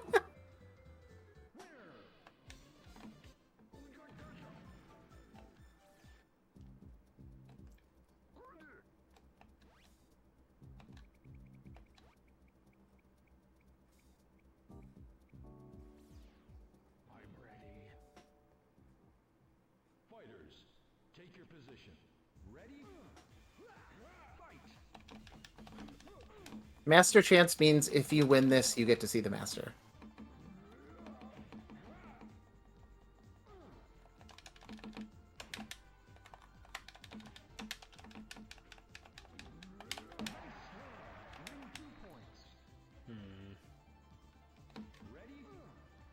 For escaping the throws, you can mash if you want to. Like, it doesn't punish you for doing the input. Yeah, I'm not trying not to mash. I just... Gotcha.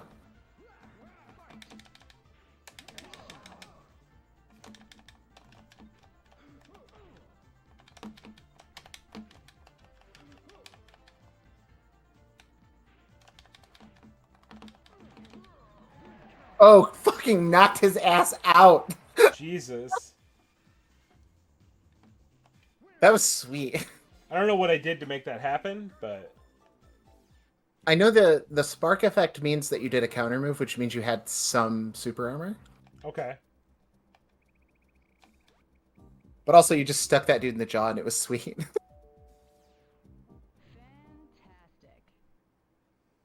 Ladies and ready? Fight!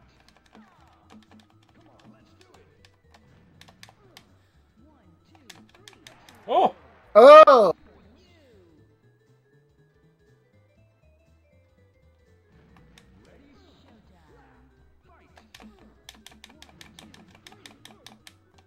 There you go.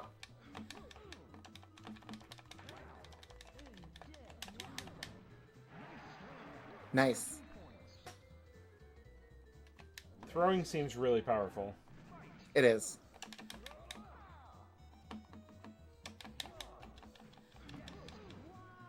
Some characters do get punished for whipping throws more than others, though.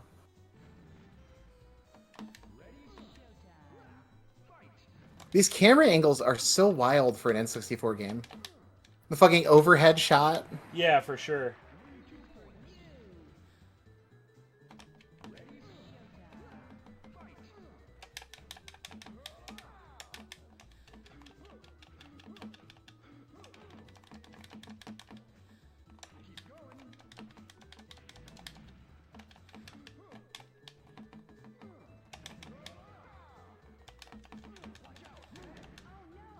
Oh, hell yeah, dude.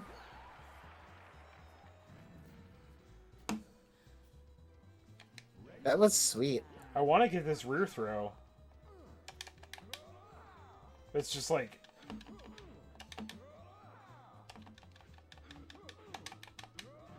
Honestly, what you're doing does not seem like a bad skill.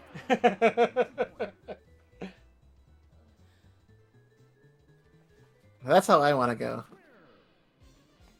Getting thrown off of an invisible cube in a mansion full of portraits of myself.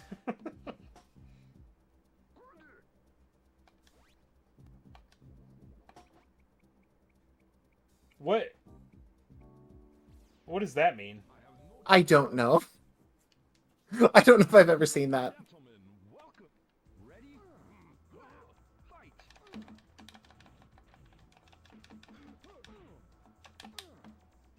I love Federico's character design because, like, it's like, what if we did a sexy fireman who also went to dance parties?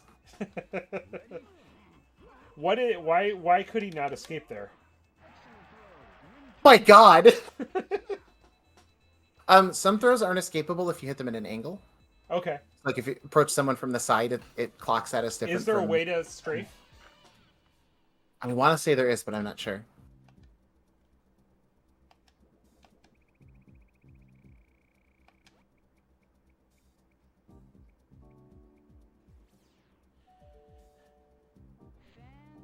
Fantastic. Fighters, take your positions. Ready? Fight!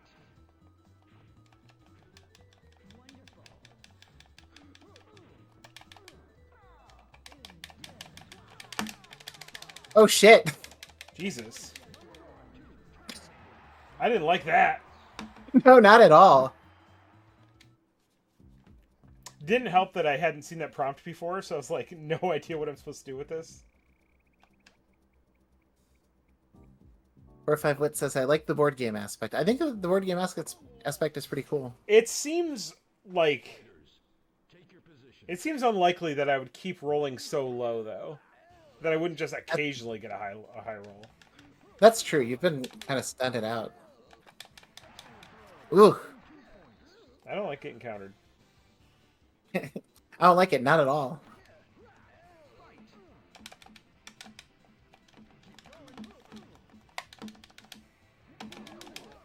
Oh, let's go. Oh, the kicks get you out of that backspin quicker.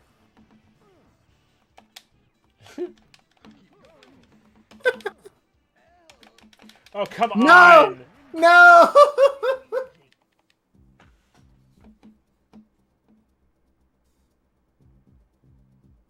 It makes you walk backwards as punishment. That's awesome. Are there only like so many turns that I do, or is there like, is this just a grindy thing you can just keep going? It's a grindy thing. You can basically infinite it. But every time you start the game over, you start the board game over, if that makes sense. Like, it'll save your progress, but it won't save where you are on the map.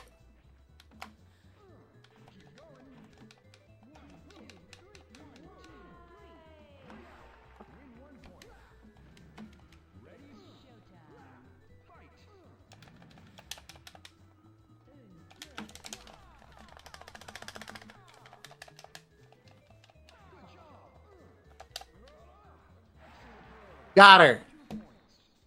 Blue Thunder Bomb, that's pretty sick. We love to see it.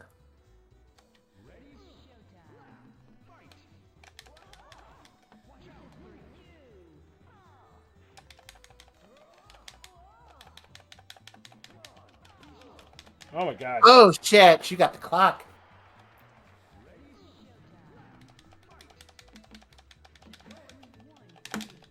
No! No! No! Come on! I couldn't get shit out. No, you got smoked. What the fuck?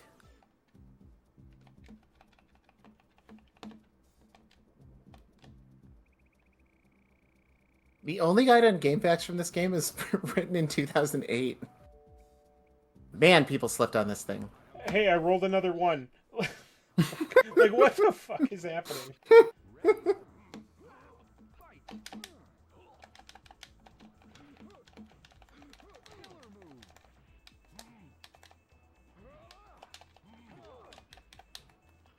Excellent move. Cool. Good job. You need to fight harder. Finish it. Oh my god, I'm done. Get out of here. Win 2 points. Okay, there's a 3D movement button. Fight. Keep going. Excellent move. You hold the button down while moving to do, like, strafing and sidestepping. Okay. It's throwing me off because it's getting to the end of the... It's getting to the end of the meter, and they're doing it on, like, the last second. Yeah. Those are usually grappling-based characters who have a higher chance of countering. Hey, another one. Fighters. Ready? Like, I don't even think I've rolled a 4 yet. I know you haven't rolled a 6.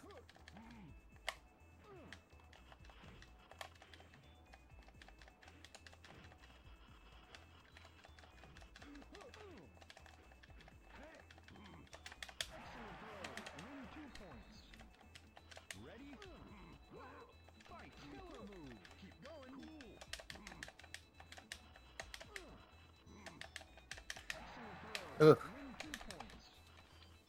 There's got to be some sort of mash protection there. Yeah.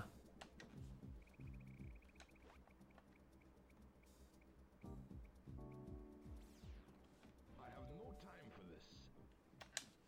Ladies and gentlemen, ready? Fight! Good job! Nothing to lose. Yes! Keep going. Win 1 point. Good, get out. Ready? Fight! I feel like the point system really like takes away from the sting that comes with ring outs. Like because they're valued so low, it's like you don't mind going for them and they don't feel cheap. Yeah, that's fair. Jaime says, does it have an amiibo fighter like Smash? Can he fight a leveled up fucko? I think he has to create the leveled up fucko, but yeah. So like if we both had Fighter's Destiny at home, Mike could spend some time on the porch whittling on old fucko and bring it over to my place and fight my my upgraded ninja or whatever. I want to land on Cherry. I want to land on anything other than a 1 or a 2, honestly. But Ooh, we got that grammar error. We love to see that. 4 or 5 wits loves the blue thunder bomb. I respect that. cool. Let's go backwards.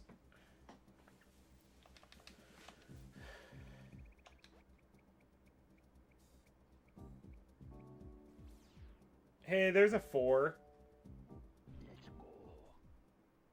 Did you land on another cherry spot? No, we're fighting Oh, the okay. Master now. Let's go, baby.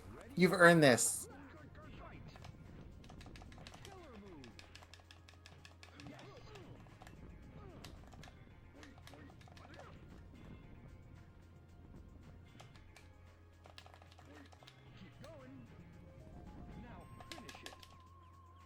Nope, no.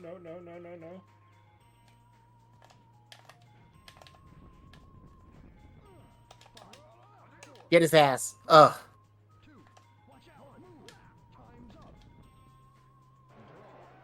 Wow. That's kind of sick.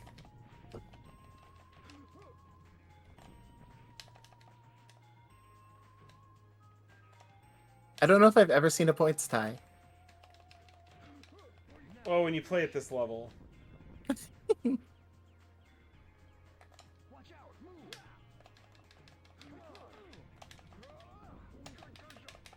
Butterfly suplex. I was fucking mashing it there. Come on.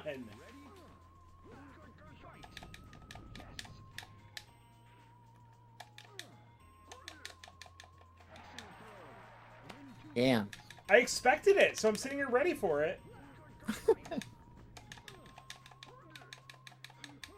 Got him that time.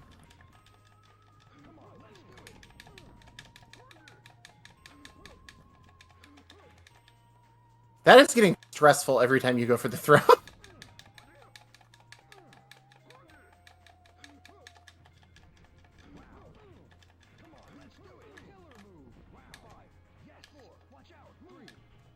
feel like you have to win this one on points. Oh yeah. Oh yeah.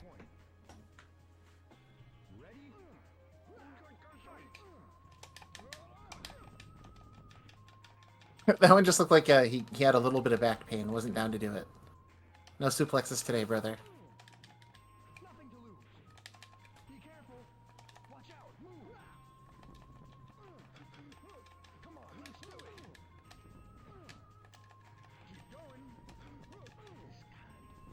Got him. Yeah, Got 1 him. point. One little piece of shit point.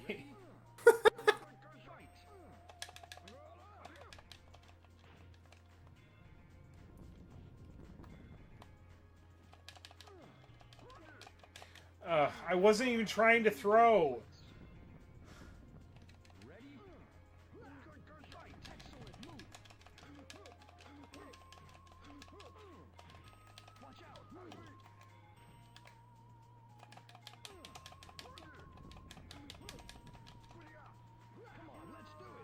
Oh, hell yeah. He just And you got that knockdown. he just stood there and ate it.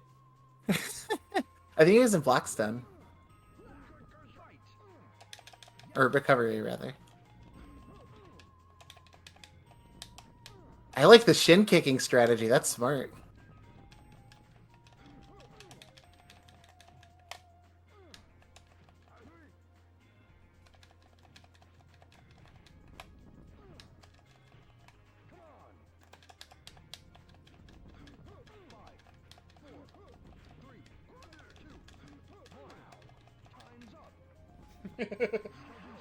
Imagine if it gave it to him on points as he's hanging on for life. 6 stars v 6 stars. Shit's tense. There's definitely a bit of the CPU reading your movements. I think so.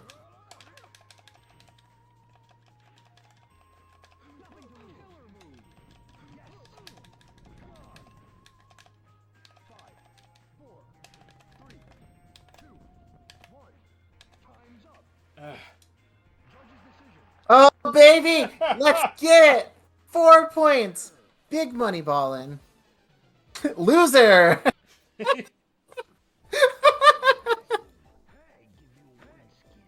This is my special treasure.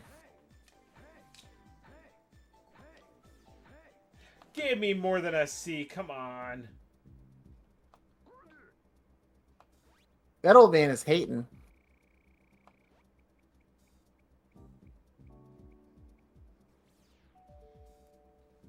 Alright, that's a 4, though. Yeah, it sure is.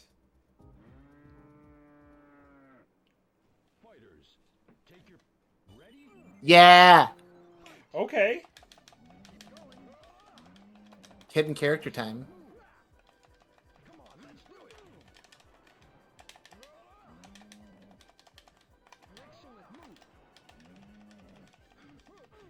I do love that he just refuses to turn around. There we go.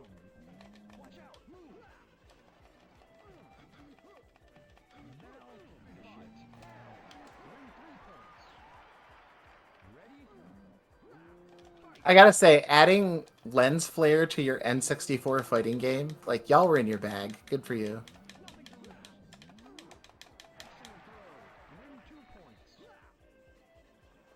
Cow tip, says hi. Oh, look at the loser! Jesus. He hates you when you're fighting him, but when you're beating the shit out of strangers, he's like, you're a great pupil. I'm very proud of you.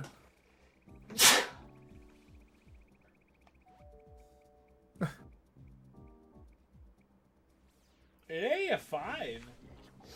Big. That's big seasons. Let's go.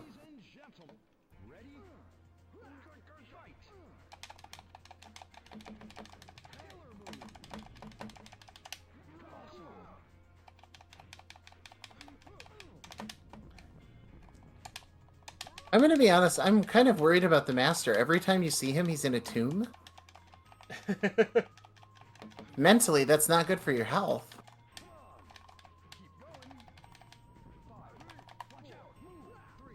Oh, come on.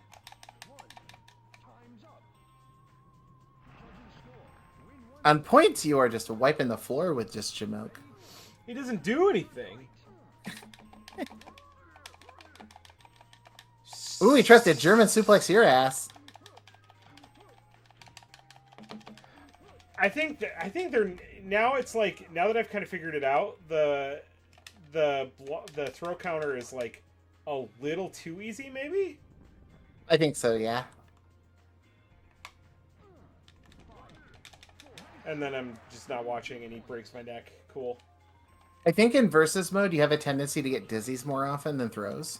But when you get someone dizzy, your throws become uncounterable.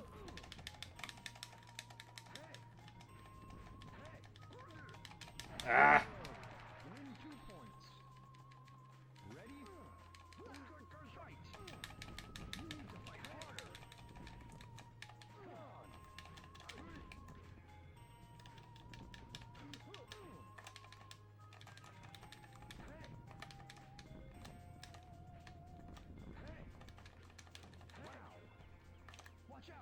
Get his ass. Yeah,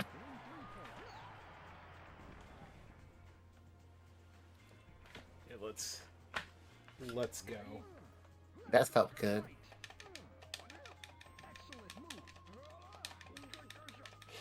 So the Pittsburgh fighting game scene around here has a bring your own for locals.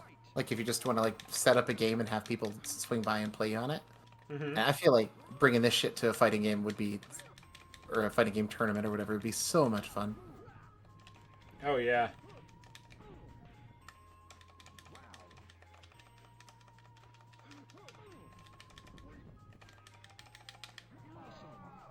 Oh, the big uppercut.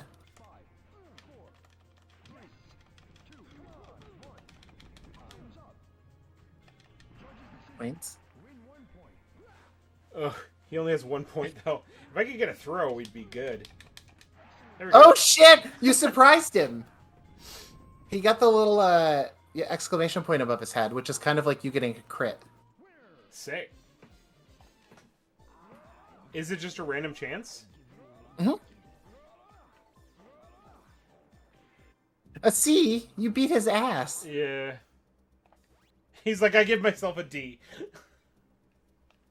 He's like, honestly, I don't know what the fuck either of us are doing. I'm kind of a hard grader now that I think about it, and maybe I should give myself a break. Fucko versus Abdul. This guy's animations are incredible.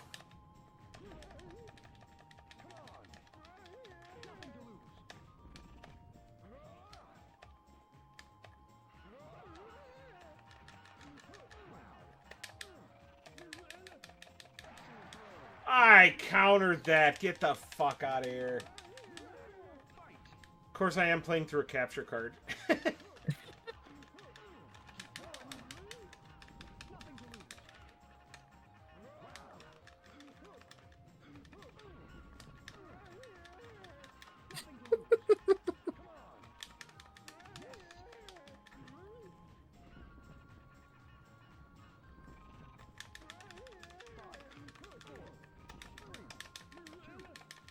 Oh shit. Got him.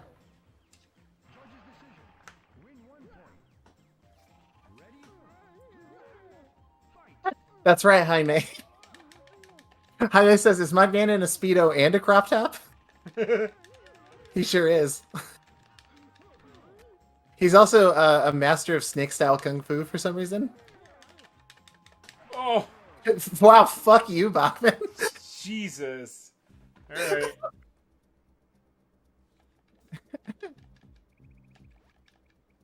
He kind of teabagged you at the end of this animation. Rude. I think it's impossible to land on Cherry. Maybe. She's just there to It's taunt like you. getting the 1,000-star bonus in Mario Party.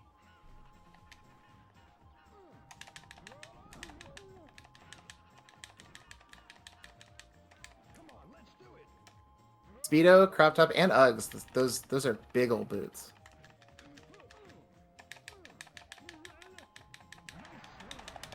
I did it and I just kept doing this. And it's like, nope. Not this time. Not this time either. Fuck off. I don't think I like video games anymore. Sorry, bro. No, I think yeah. I'm gonna try books. Hey! Oh, hey, you did it! You did it! What happens now? Oh, you just have to fight her again for the 9th time. Cool.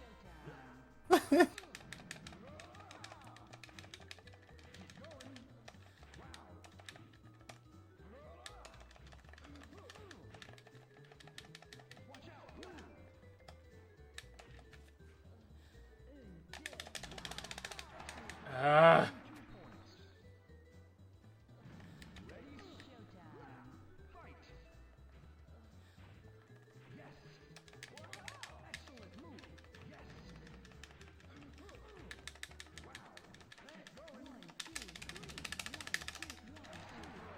Oh, that is so brutal. Just chokes your ass out. Would you like to come over to my house? What? Whoa! What?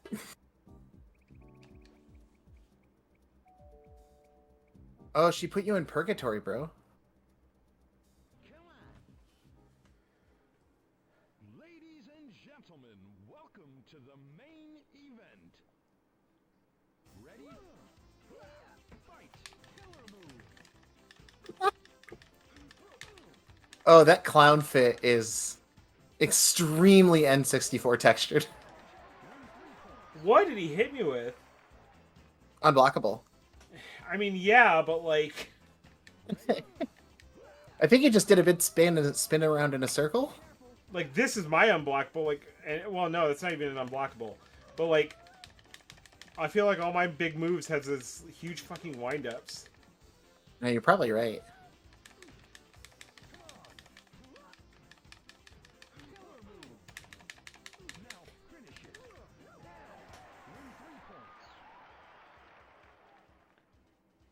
All right. This is pretty Maybe good. you want to try some Sin and Punishment before we Yeah. call into bed? Yeah, this game pretty good. It's excellent in two-player, but Yeah, I feel like I would like it better there. so the last game we're playing is Sumi no Batso, or also known as Sin and Punishment. If you're unaware, this is a treasure game, meaning it is developed by, I don't know, some of the best developers of all time. But it was never released in the US, so we are going to be using an English translation patch. I don't actually have the English translation patch on the N64. It starts with a T, S-U-M-I. Yeah, there you We go. got it. It's still very playable. It's in a genre of game I like to call the Harrier. Because it feels a lot like Panzer Dragoon or Space Harrier or Star Fox or something like that. Is the what do you call it? The Wii version, is that a port or a sequel? So they released a virtual console version of this game in English. So there is an official English translation patch that came out on the Wii. And then there is a sequel, Sin and Punishment 2, which is a straight up follow-up to this game. Huh. And Lot the of menu options. You can just go to the one in the top left, I believe. Okay. The sequel is excellent. I don't know if it's good as the original, but it's excellent. Oh, this looks pretty. Mm-hmm. What the hell?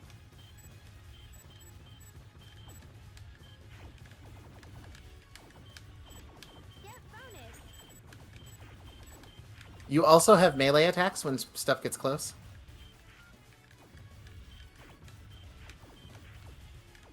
Is the hit counter just in between me getting hit, or? It's, yeah, in between you getting hit. It's like a combo meter.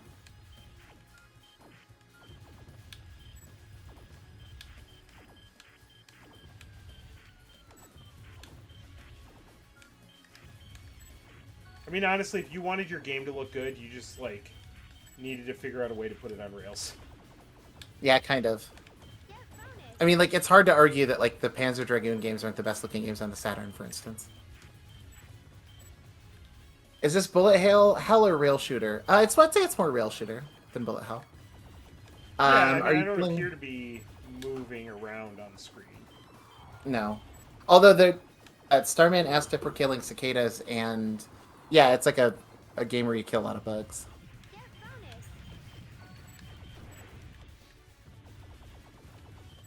I'm looking up the controls for you right quick.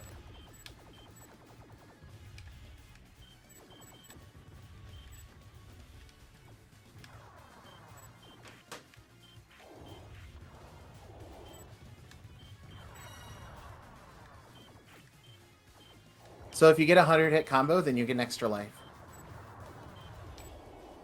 Okay, well, we've done that. Yep. And you do have to watch the timer as well. What's the timer controlled by? Is there is it just counting down, or? It's just counting down, but you can get plus time power-ups. Okay, yeah, I just got a plus 30. Hydro power or Hydro Thunder style.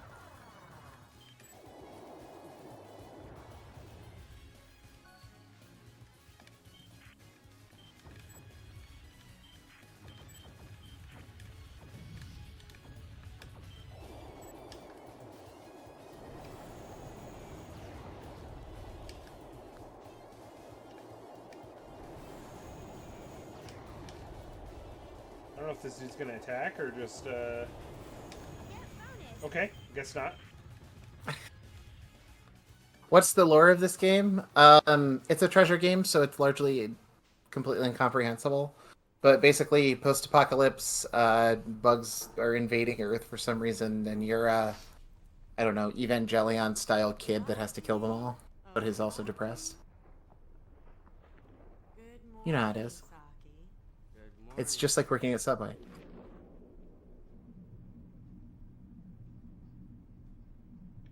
Sick.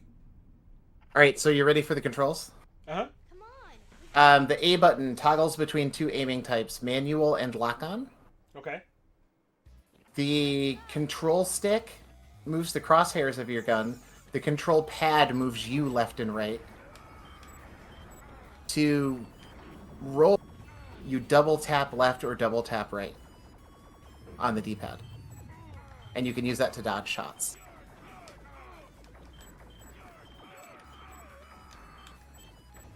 The L and R buttons are jumps. And you do have a double jump. Oh, that didn't give me any combo, though. That's weird. Yeah, I'm not sure.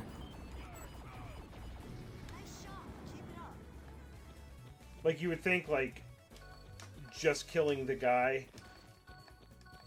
like, just killing the thing that they're on would give you more points because it kills a bunch of them at once, but it seems like you get less points for doing it that way. Yeah, I guess so. It's strange.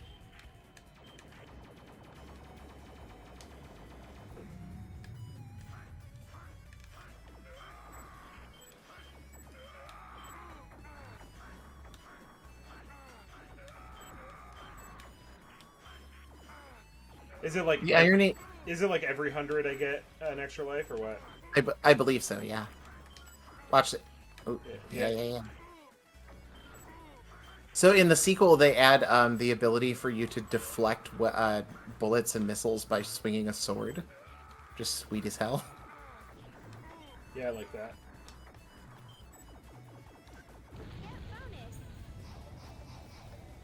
This stage is very funny to me because every shooter in the Xbox 360 era looks like this, but like you'd be hiding behind the boxes in a snap cover. 50-cent style. Oh, fuck those dogs. We gotta figure out a way to play 50 Cent Blood on the Sand. I think you can do it with the 360 syslink trick.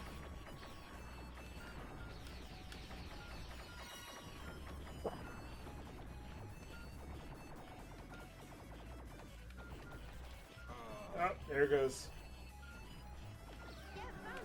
Wait, no, I still have a combo. Oh, I guess so. Nice. This is Starship Troopers, but reversed. Yeah, kind of. That's a good way to put it. I'm doing my part.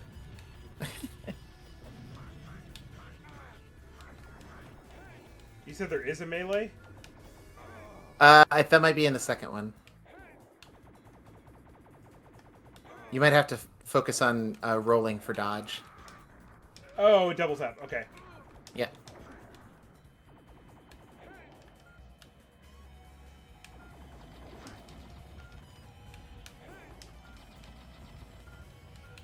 This is a cool fight. Yeah. Where'd they come from?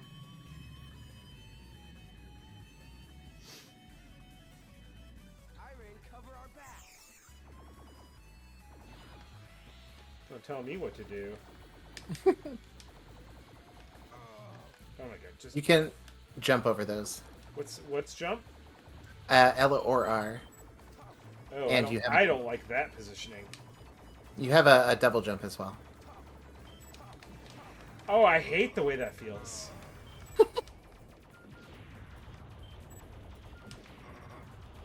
There's gotta be a better way. You should go get that life power up. Oh, it's gone! I'm still busy trying to figure out the jumping. Like, that feels absolutely terrible.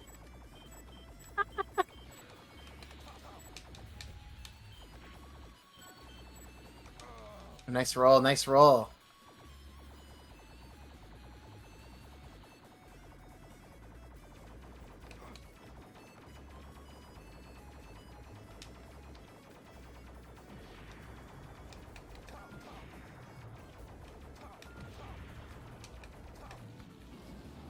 Nice, nice, nice.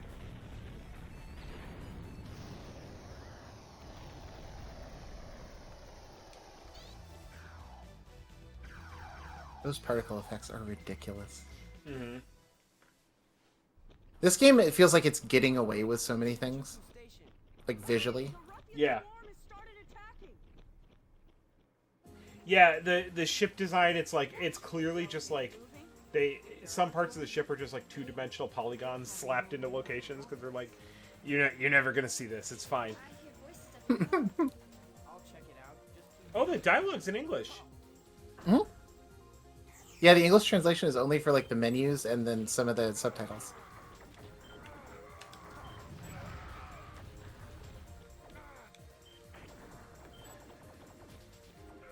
It's gonna take a lot to get me used to the the jumping.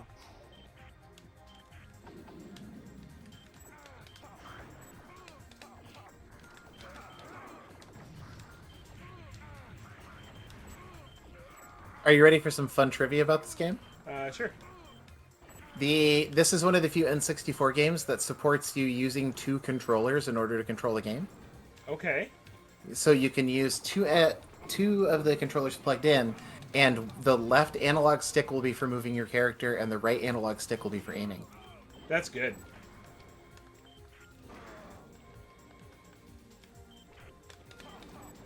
But you still have to mail in a postcard if you want to jump. I believe it maps that to the Z button on the alternate controller. So it feels fucking awesome, is what I'm saying. Although I've heard the double controllers on GoldenEye's kind of sweet too. So Yeah, that's pretty good. I mean, you're basically just getting a twin stick. fair.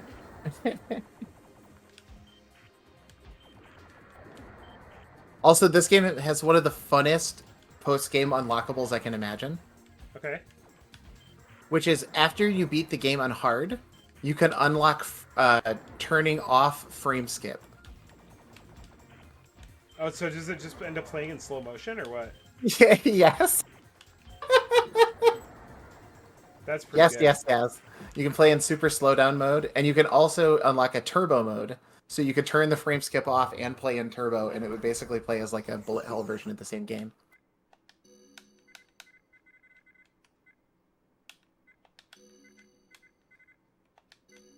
Sure. Or Starman says, I don't know who's more badass, the person shooting someone in the face while getting stabbed, or the person stabbing someone while getting shot in the face. I mean, that sounds like two L's to me, my friend. But... one of them always lies, one always tells the truth.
Fuck these guys, but also fuck their elevators. Absolutely. Coming out, holding a whip with a guy impaled on it. Holy shit.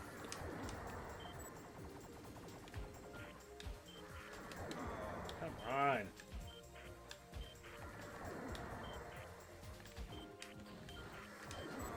The timing to roll out of the way of that is very narrow. It is. It's very difficult. The sequel is actually easier, even though it does some Wii gesture bullshit. But the sequel also has two-player co-op, so... I'll give this one more run and then we can call it.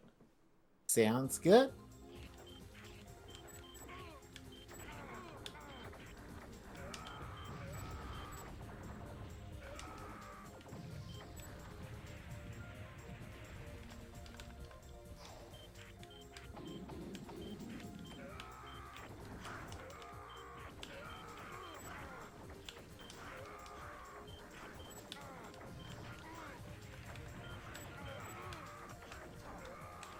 There you go. Rack them up, baby.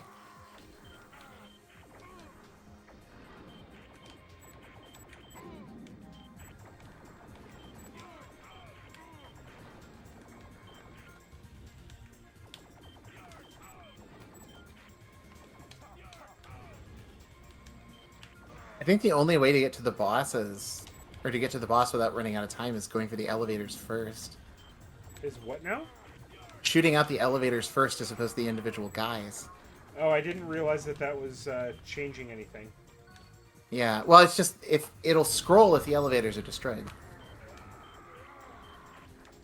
But you have a lot more time to fight him this time than you did last time, so you should be okay.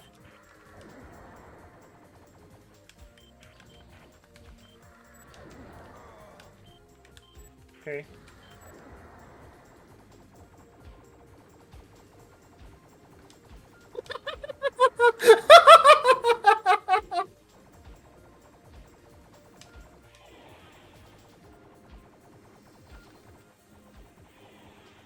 Mega Man ass jumping patterns. Okay. Got it? Oh yeah. That felt super scummy, but I'm fine with that. Scum it up, bro.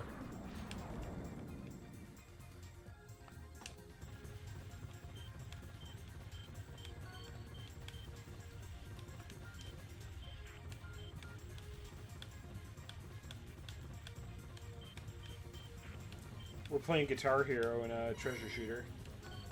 Pretty much. The hammer-ons and pull-ups on. You actually only have to hold the shoot button if you keep it. Oh my god, come on. I don't know why, but the fact that all the bosses are named Seamers is very funny to me. Like, if something had lizard-like qualities and you just called it like, oh, it's a lizard seamer, you know how it is. Seems Yeah. like a lizard. Moth seamer, lizard seamer.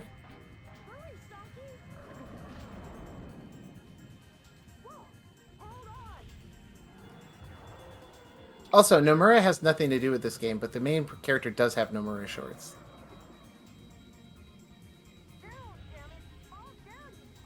Yeah, fuck that guy. Sick.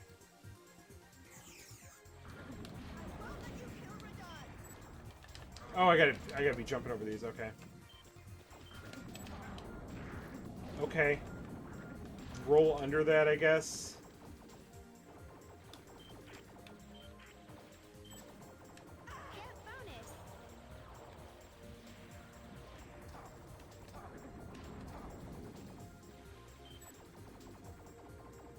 Oh my god. Look how little damage I'm doing here.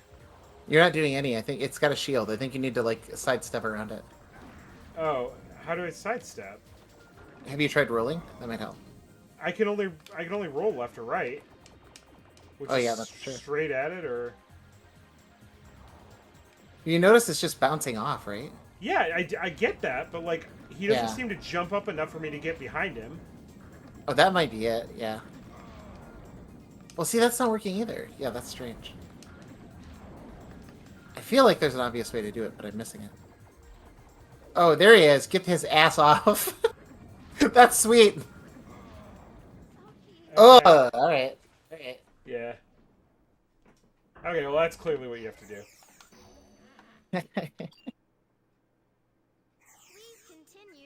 If it starts me back at the beginning, I'm... Yeah, just call okay, it. here we go. Oh, you got that melee attack off when you were close up.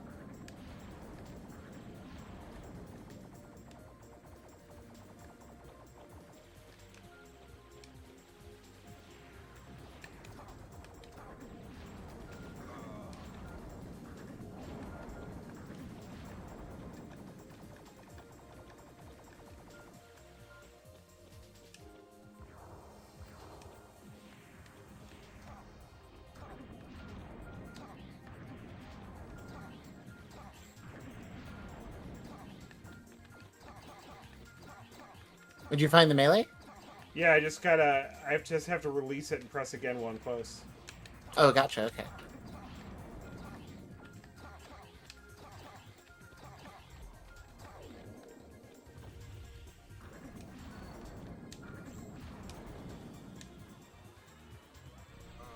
Okay. Not really sure what I was supposed to do about that.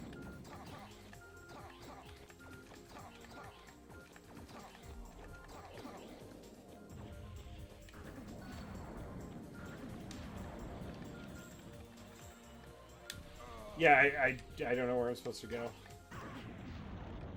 You got his ass. I think it probably wanted you to double jump because you have a little hang, but it's still a tight window. Yeah.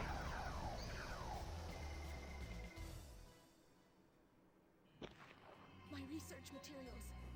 How could you? So That you're was the easy, leader of actually. these killers.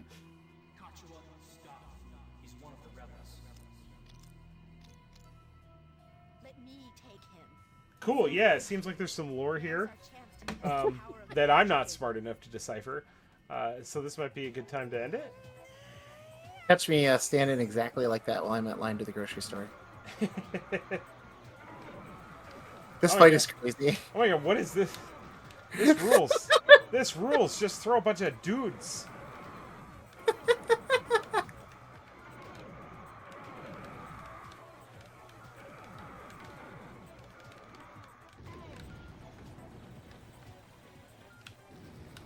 Okay, yeah, no, I gotta call it. Okay. But all right, thanks for coming out, everybody. I think next week we're gonna try and do some online GameCube. Yeah, a little bit. Yeah, we'll see if Or we can get Dreamcast if we have that up running too. Sure. Yeah. Yeah, I think I talked to Nick about doing the GameCube next week. Oh, we should definitely do that then. Yeah. So, okay, cool. Yep. Thanks for watching, everybody. Bye. See you. Peace. Bye.